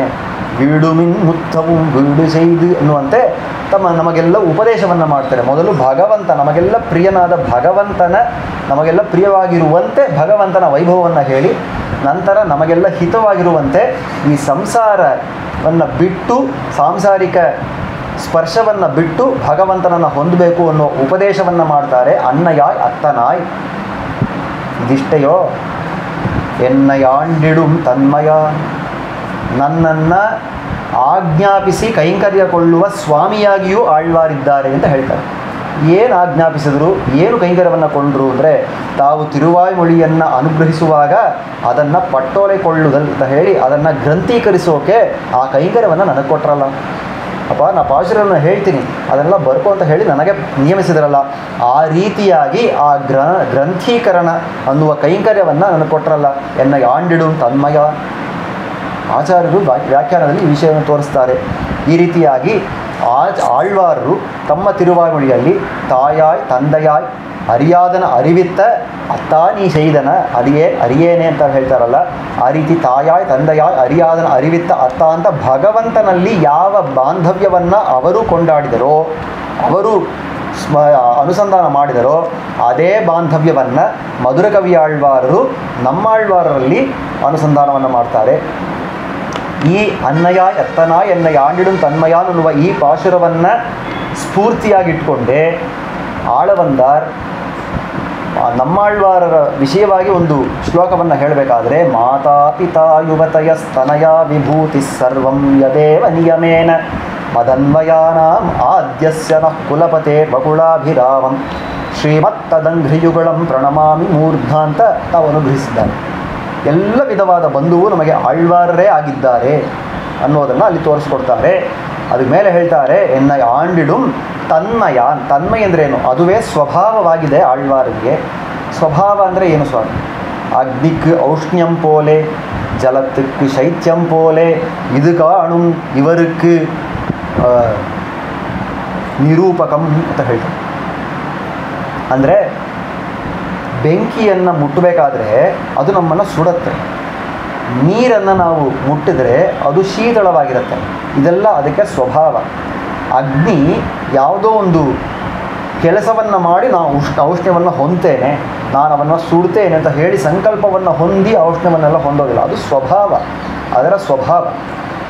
ಅದೇ ರೀತಿ ಆಳ್ವಾರ್ ತಾಯಾಗಿದ್ದಾರಲ್ಲ, ತಂದೆಯಾಗಿದ್ದಾರಲ್ಲ, ನನಗೆ ಪ್ರಿಯವನ್ನು ಮಾಡ್ತಾರಲ್ಲ, ನನಗೆ ಹಿತವನ್ನು ಮಾಡ್ತಾರಲ್ಲ, ನನ್ನಲ್ಲಿ ಕೈಂಕರ್ಯವನ್ನು ಕೊಳ್ತಾರಲ್ಲ, ಇದೆಲ್ಲ ಏನೋ ಆಪಾದಿತವೋ ಅಂದರೆ ಅಲ್ಲಲ್ಲ, ಅದೆಲ್ಲ ಅವರಿಗೆ ಸಹಜ, ತನ್ಮಯ, ಇದೆಲ್ಲವೂ ಅವರಿಗೆ ಸಹಜ. ಆ ಕಾರುಣ್ಯವೇ ಅವರಿಗೆ ಸಹಜವಾಗಿದೆ. ಎಷ್ಟರ ಮಟ್ಟಿಗೆ ಅಂದರೆ ನಾನು ಅಂತ ಒಬ್ಬ ಇದ್ದೇನೆ, ಅವರು ಅಂತ ಒಬ್ಬರಿದ್ದಾರೆ. ಈ ರೀತಿಯಾಗಿ ನಾನು ಅವರಿಗೆ ಉಪಕಾರವನ್ನು ಮಾಡಿದೆ, ಅವರು ನನಗೆ ಪ್ರತ್ಯುಪಕಾರವನ್ನು ಮಾಡಬೇಕು, ಇಂಥದ್ದನ್ನು ಮಾಡಿದರೆ ಪ್ರತ್ಯುಪಕಾರವಾಗತ್ತೆ, ಈ ಯಾವ ವಿಷಯವೂ ಮನಸ್ಸಿನಲ್ಲಿ ಓಡದೆ ನನ್ನವರು ನನ್ನವರು ಅಂತ ಹೇಳಿ ಅಂಗೀಕಾರ ಮಾಡುವ ಸ್ವಭಾವವನ್ನು ಹೊಂದಿದವರು ಆಳ್ವಾರ್. ಈ ರೀತಿಯಾದ ಸೌಲಭ್ಯ ಸೌಶೀಲ್ಯ ಅತಿಶಯಗಳನ್ನು ಹೊಂದಿದವರು ಆಳ್ವಾರರು ಅನ್ನುವ ಆ ವಿಷಯವನ್ನು ಹೇಳ್ತಾರೆ. ಅಲ್ಲಿ ಈ ಘಟ್ಟದಲ್ಲಿ ನಂಜೀಯರ ವ್ಯಾಖ್ಯಾನದಲ್ಲಿ ಒಂದು ಅದ್ಭುತವಾದ ವಿಷಯವನ್ನು ಹೇಳ್ತಾರೆ. ಮಾತೃದೇವೋಭವ ಇತ್ಯಾದಿಗಳಲ್ಲಿ ಪಡೆಯೈ ಉಡೆಯ ಆಳ್ವಾರ್. ತೈತರಿಯ ಉಪನಿಷತ್ತಿನಲ್ಲಿ ಒಂದು ಮಾತು, ಮಾತೃದೇವೋಭವ, ಪಿತೃದೇವೋಭವ, ಆಚಾರ್ಯ ದೇವೋಭವ, ಅತಿಥಿ ದೇವೋಭವ. ಮಾತೃದೇವೋಭವ ಇತ್ಯಾದಿಗಳಿಲ್ ಅಂದರೆ ಈ 4 ವಾಕ್ಯಗಳು, ಈ 4 ವಾಕ್ಯಗಳಿಲ್ ಪಡಿಯೈ ಇದರಂತೆ ಇರುವ ಆಳ್ವಾರ್. ಈ ಇತ್ಯಾದಿಗಳಲ್ಲಿ ಪಡಿಯೈ ಒಡೆಯ ಆಳ್ವಾರ್. ಅವರು ನನಗೆ ಮಾತಾ ಪಿತಾ ಯುವತಯ ಎಲ್ಲವಾಗಿದ್ದಾರೆ ಅಂತ ಹೇಳ್ತಾರೆ. ಏನು ಹಾಗಂದರೆ ಮಾತಾ ದೇವ ಯಸ್ಯ ಸಹ ಮಾತೃದೇವ, ಬಹುಬ್ರೀಹಿ ಸಮಾಸದಲ್ಲಿ ಅದನ್ನು ಬಿಡಿಸಿ ಹೇಳ್ತಾರೆ. ಪಿತಾ ದೇವ ಯಸ್ಯ ಸಹ ಪಿತೃದೇವ, ಆಚಾರ್ಯ ದೇವ ಯಸ್ಯ ಸಹ ಆಚಾರ್ಯದೇವ. ಅದೇ ರೀತಿ ಅತಿಥಿ ದೇವ, ಅತಿಥಿ ಅಂದರೆ ಶ್ರೀವೈಷ್ಣವರುಗಳು ಅಂತ ವ್ಯಾಖ್ಯಾನ. ಈ ರೀತಿಯಾಗಿ ಮಾತೃದೇವ, ಪಿತೃದೇವ, ಆಚಾರ್ಯ ದೇವ, ಅತಿಥಿ ದೇವ ಅಂತ ಹೇಳ್ತಾರಲ್ಲ, ಏನರ್ಥ? ಈ ತಾಯಿಯನ್ನೇ ದೇವತೆಯಾಗಿ ನೋಡು ಅಂತ ಹೇಳ್ತಾರಂದರೆ ಅದೆಲ್ಲ ಒಂದು ಅರ್ಥ ಇದೆ, ಇಲ್ಲ ಅಂತ ಹೇಳೋದಿಲ್ಲ. ಆದರೆ ಅಲ್ಲಿ ವಿಶೇಷ ಅರ್ಥವನ್ನು ತೋರಿಸ್ಬೇಕಾದ್ರೆ ತುಂಬ ಆಶ್ಚರ್ಯವಾಗಿ ನಮ್ಮ ಹಿರಿಯರು ಹೇಳೋ ಮಾತು, ಆ ದೇವನೇ ತಾಯಿಯಾಗಿ ಯಾರಿಗಿದ್ದಾನೋ ಅವನು ಮಾತೃದೇವ, ಆ ದೇವನೇ ತಂದೆಯಾಗಿ ಯಾರಿಗಿದ್ದಾನೋ ಅವನು ಪಿತೃದೇವ. ಇದು ಮೊದಲೆರಡು ವಾಕ್ಯಗಳಿಗೆ ಅರ್ಥ. 3ನೆಯ ಮತ್ತು 4ನೆಯ ಮಾತುಗಳಿಗೆ ಅದನ್ನು ನೇರ ತಿರುಗಿಸಿ ಹೇಳ್ತಾರೆ. ಆ ದೇವನೇ ಆಚಾರ್ಯನಾಗಿ ಯಾರಿಗಿದ್ದಾನೋ ಅವನು ಆಚಾರ್ಯ ದೇವ ಅಂತ ಹೇಳ್ತಾರಂದ್ರೆ ಇಲ್ಲ, ಆ ದೇವನಾಗಿ ಆಚಾರ್ಯನೇ ಯಾರಿಗಿದ್ದಾರೋ ಅಂದರೆ ಆಚಾರ್ಯನೇ ಆ ದೇವನಾಗಿ ಯಾರಿಗಿದ್ದಾರೋ ಅವನು ಆಚಾರ್ಯ ದೇವ. ಅತಿಥಿ ಶ್ರೀವೈಷ್ಣವರುಗಳೇ ಯಾರಿಗೆ ಆ ದೇವನಾಗಿದ್ದಾರೋ ಅವನು ಅತಿಥಿ ದೇವ. ಈ ರೀತಿಯಾಗಿ ಆಚಾರ್ಯನಾಗಿಯೂ ಅತಿಥಿಗಳಾಗಿಯೂ ತಮ್ಮ ತಾಯಿಯನ್ನು ತಂದೆಯನ್ನು ನೋಡಬೇಕು ಅಂತ ಹೇಳುವಷ್ಟರ ಮಟ್ಟಿಗೆ ಆ ವೇದದಲ್ಲಿ ಒಂದು ಅದ್ಭುತ ಅರ್ಥವನ್ನು ತೋರಿಸ್ತಾರಲ್ಲ, ಆ ರೀತಿಯಾದ ಅರ್ಥವನ್ನು ಇಲ್ಲಿ ಅನುಸಂಧಾನ ಮಾಡತಕ್ಕದ್ದು ನಮಗೆ ತಾಯಿಯಾಗಿಯೂ ತಂದೆಯಾಗಿಯೂ ಆಚಾರ್ಯನಾಗಿಯೂ ಸ್ವಾಮಿಯಾಗಿಯೂ ಎಲ್ಲವೂ ಆಳ್ವಾರರೇ ಆಗಿದ್ದಾರೆ ಅನ್ನುವ ಅರ್ಥವನ್ನು ಇಲ್ಲಿ ಅನುಸಂಧಾನ ಮಾಡತಕ್ಕದ್ದು ಅಂತ ಹೇಳ್ತಾರೆ. ತುಂಬ ಆಶ್ಚರ್ಯವಾದ ವಿಷಯ. ಅದ್ರ ಮೇಲೆ ಶಠಕೋಪನ್ ಎನ್ನಂಬಿ. ಶಠಕೋಪ ಇಲ್ಲಿ ತೋರಿಸ್ಬೇಕಾದ್ರೆ ಒಂದು ವಿಷಯವನ್ನು ಹೇಳ್ತಾರೆ ಆಚಾರ್ಯರು. ಮುಂಚಿನ 3 ಪಾಶುರಗಳಲ್ಲಿ ಕುರುಗೂರ್ ನಂಬಿ, ಕುರುಗೂರ್ ನಂಬಿ, ಕುರುಗೂರ್ ನಂಬಿ ಅಂತ 3 ಪಾಶುರಗಳಲ್ಲಿ ಕುರುಗೂರ್ ನಂಬಿ ಎಂದವರು. 4ನೆಯ ಪಾಶುರ ಬಂದಾಗ ಶಠಕೋಪನ್ ಎನ್ನಂಬಿ ಅಂತ ಹೇಳ್ತಾರೆ. ಯಾತಕ್ಕೆ ಅಂದರೆ ಮುಂಚೆ ಇದ್ದ ವಿಷಯ ಬೇರೆ, ಈಗ ಇರುವ ವಿಷಯ ಬೇರೆ. ಶಠಕೋಪ ಅಂದರೆ ಶಠಾನಾಂ ಬುದ್ಧಿದೂಷಣಂ. ಶಠಬುದ್ಧಿ ಉಳ್ಳವರಿಗೆ ಆ ಶಾಠ್ಯವನ್ನು ಹೋಗಿಸುವವರು ಅಂದರೆ ಏನರ್ಥ? ಇಲ್ಲಿ ಈ ಪಾಶುರದಲ್ಲಿ ಅನುಸಂಧಾನ ಮಾಡಬೇಕಾದ್ರೆ ನನ್ನ ಶಾಠ್ಯವನ್ನು, ನನ್ನ ಅಜ್ಞಾನವನ್ನು ಹೋಗಿಸಿದವರು ಆದ ಕಾರಣ ಶಠಕೋಪ. ಹೇಗೆ ಭಗವಂತನನ್ನು ಹೇಳಬೇಕಾದ್ರೆ ಅಖಿಲಹೇಯ ಪ್ರತ್ಯನೀಕ ಕಲ್ಯಾಣೈಕ ತಾನಃ. ಅಖಿಲಹೇಯ ಪ್ರತ್ಯನೀಕ ಅಂತ ಹೇಳಬೇಕಾದ್ರೆ ತನಗೆ ದೋಷ ತಟ್ಟದೇ ಇರೋದು ಮಾತ್ರವಲ್ಲ, ತನ್ನನ್ನು ಸೇರಿದವರಿಗೂ ದೋಷವನ್ನು ನೀಗಿಸಿಕೊಡು ಅಂತ ಹೇಳ್ತೀವೋ ಅದೇ ರೀತಿ ಆಳ್ವಾರ್ ಶಠಕೋಪ ಅಂದರೆ ತಮ್ಮ ಶಾಠ್ಯವನ್ನು ತಳ್ಳಿದವರು ಮಾತ್ರವಲ್ಲ, ನಮ್ಮೆಲ್ಲರ ಶಾಠ್ಯವನ್ನು ಹೋಗಿಸುವವರು. ಮಧುರಕವಿ ಆಳ್ವಾರ್ ಹೇಳ್ತಾರೆ, ಶಠಕೋಪನ್ ನನ್ನ ಶಾಠ್ಯವನ್ನು ಹೋಗಿಸಿದವರು ಎನ್ ನಂಬಿ. ನಂಬಿ ಅಂದರೆ ಪೂರ್ತಿ ಉಳ್ಳವನು ಅಂತ ಅರ್ಥ. ಎನ್ ನಂಬಿ.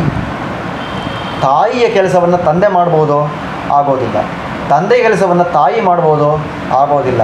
ಈ ತಂದೆ ತಾಯಿ ಇಬ್ಬರು ಸ್ವಾಮಿ ಮಾಡೋ ಕೆಲಸವನ್ನು ಮಾಡ್ಬೋದು? ಆಗೋದಿಲ್ಲ. ಸ್ವಾಮಿ ಮಾಡುವ ಕೆಲಸವನ್ನು ದಾಸ ಮಾಡ್ಬೋದು? ಆಗೋದಿಲ್ಲ. ಈ ರೀತಿಯಾಗಿ ಲೋಕದಲ್ಲಿ ಒಬ್ಬರು ಮಾಡಿದ ಕೆಲಸವನ್ನು ಇನ್ನೊಬ್ಬರು ಮಾಡೋಕ್ಕೆ ಸಾಧ್ಯವಿಲ್ಲ ಅಂತ ನೋಡ್ತೀವಲ್ಲ. ಆಳ್ವಾರ್ ಮಾತ್ರ ತಂದೆಯ ತಾಯ ಅನ್ನಯ ಅತ್ತನಾಯ ಎಣ್ಣಯ ಆಂಜಡು ತನ್ಮಯ ಅಂತ ಈ ಎಲ್ಲ ಬಂಧುಗಳಾಗಿಯೂ ಇದ್ದಾರಲ್ಲ, ಇವರು ಎಲ್ಲ ರೀತಿಯಲ್ಲೂ ಈ ಕೆಲಸಗಳನ್ನು ಮಾಡ್ತಾರಂದರೆ ಆ ಪೂರ್ತಿಯವರೆಗೂ ಉಂಟು. ಈ ಬೇರೆ ಲೋಕದಲ್ಲಿ ನಾವು ನೋಡುವ ತಂದೆಯೋ ತಾಯಿಯೋ ಸ್ವಾಮಿಯೋ ಯಾರೋ ಆ ಎಲ್ಲ ಬಂಧುಗಳು ಕರ್ಮ ಅನ್ನುವ ಉಪಾಧಿಯಿಂದ ಬಂದವರು. ಅವರು ಸ್ವಾಭಾವಿಕವಾದ ತಂದೆ ಅಲ್ಲ, ತಾಯಿಯಾಗಿ ಕ್ಷಮಿಸಬೇಕು. ಅವರು ಸ್ವಾಭಾವಿಕವಾದ ತಂದೆಯೂ ಅಲ್ಲ, ತಾಯಿಯೂ ಅಲ್ಲ, ಸ್ವಾಮಿಯೂ ಅಲ್ಲ, ಯಾರೂ ಅಲ್ಲ. ಕರ್ಮ ಅನ್ನುವ ಉಪಾಧಿಯಿಂದ ಬಂದವರು, ಅಪೂರ್ತಿಯಿಂದ ಕೂಡಿದವರು. ಆದರೆ ಆಳ್ವಾರ್ ಸಹಜವಾಗಿ ಆ ತಾಯಿ ತಂದೆ ಸ್ವಾಮಿ ಎಲ್ಲವೂ ಆಗಿರುವವರು, ಎಲ್ಲ ವಿಧ ಬಂಧುವೂ ಆಗಿರುವವರು, ಪೂರ್ತಿಯನ್ನು ಹೊಂದಿದವರು. ಆದ ಕಾರಣ ತಮ್ಮ ಪೂರ್ತಿ ಎಷ್ಟಿದೆ ಅಂದರೆ ತುಂಬಲಾರದ ಒಂದು ಹಳ್ಳ, ಆ ತುಂಬಲಾರದ ಹಳ್ಳವಾಗಿರುವ ನನ್ನನ್ನು ಪೂರ್ತಿ ಮಾಡುವಷ್ಟರ ಮಟ್ಟಿಗೆ ಅವರ ಪೂರ್ತಿ ಇದೆ ಅಂತ ಹೇಳಿ ಎನ್ ನಂಬಿ ಅಂತ ಹೇಳ್ತಾರೆ. ಎನ್ ನಂಬಿ ಅಂದ್ರೇನು? ಎಲ್ಲರಿಗೂ ನಂಬಿ ಅಲ್ಲ, ಎನಕ್ಕೆ ನಂಬಿ ಅಂದರೆ ಏನರ್ಥ? ತುಂಬ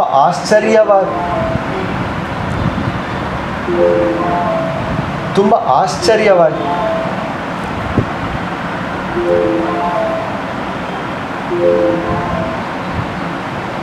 ಲೋಕದಲ್ಲಿರುವವರಿಗೆಲ್ಲರಿಗೂ ನಂಬಿ ಪೂರ್ಣ ಅಂತ ಹೇಳದೆ ಎನಕ್ಕೆ ನಂಬಿ ತುಂಬಲಾರದ ಒಂದು ದೊಡ್ಡ ಹಳ್ಳವಾಗಿದ್ದಾನಲ್ಲ, ಈ ದೋಷದೊಂದಿಗೆ ಕೂಡಿದ್ದೇನಲ್ಲ, ನನಗೇ ಇವರು ಉಪಕಾರಕರು, ಅಷ್ಟರ ಮಟ್ಟಿಗೆ ಇವರ ಪೂರ್ತಿ ಅಂತ ಹೇಳಿ ಎನ್ ನಂಬಿಯೇ ಅಂತ ಹೇಳಿ ಮುಗಿಸ್ತಾರೆ.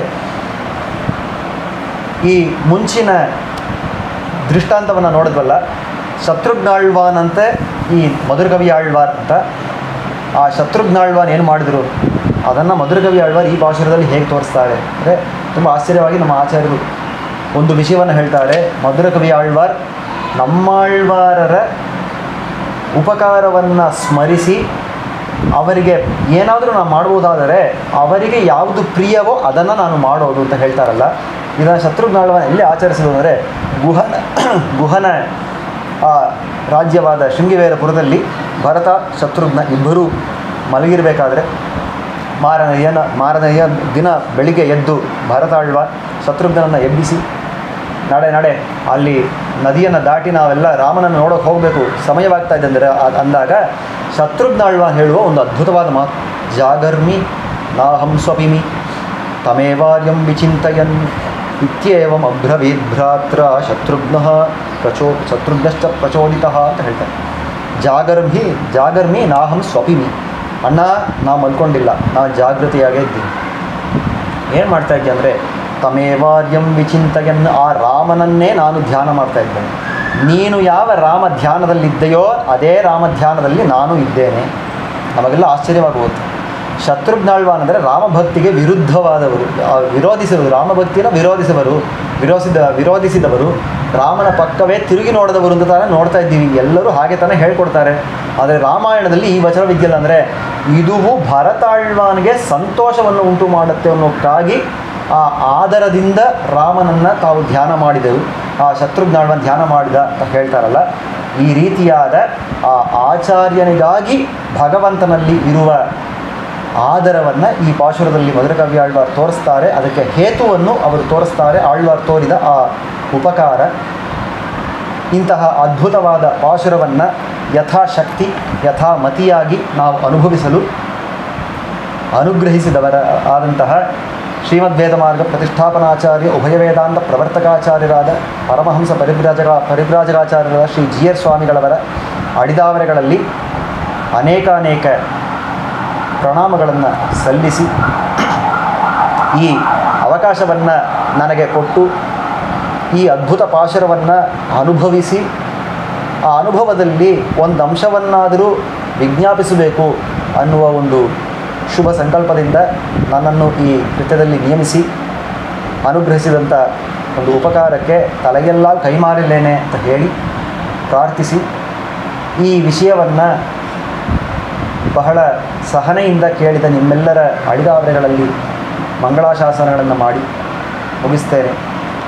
ಶ್ರೀಮತೇ ರಂಯಜಾ ಮಾತೃ ಮುನೀಂದ್ರಾಯ ಮಹಾತ್ಮನೇ ಶ್ರೀರಂಗವಾಸಿನೇ ಭೂಯಾತ್ ನಿತ್ಯಶ್ರೀ ನಿತ್ಯಮಂಗಳಂ. ಶ್ರೀಮತೇ ರಾಮಾನುಜಾಯ ನಮಃ.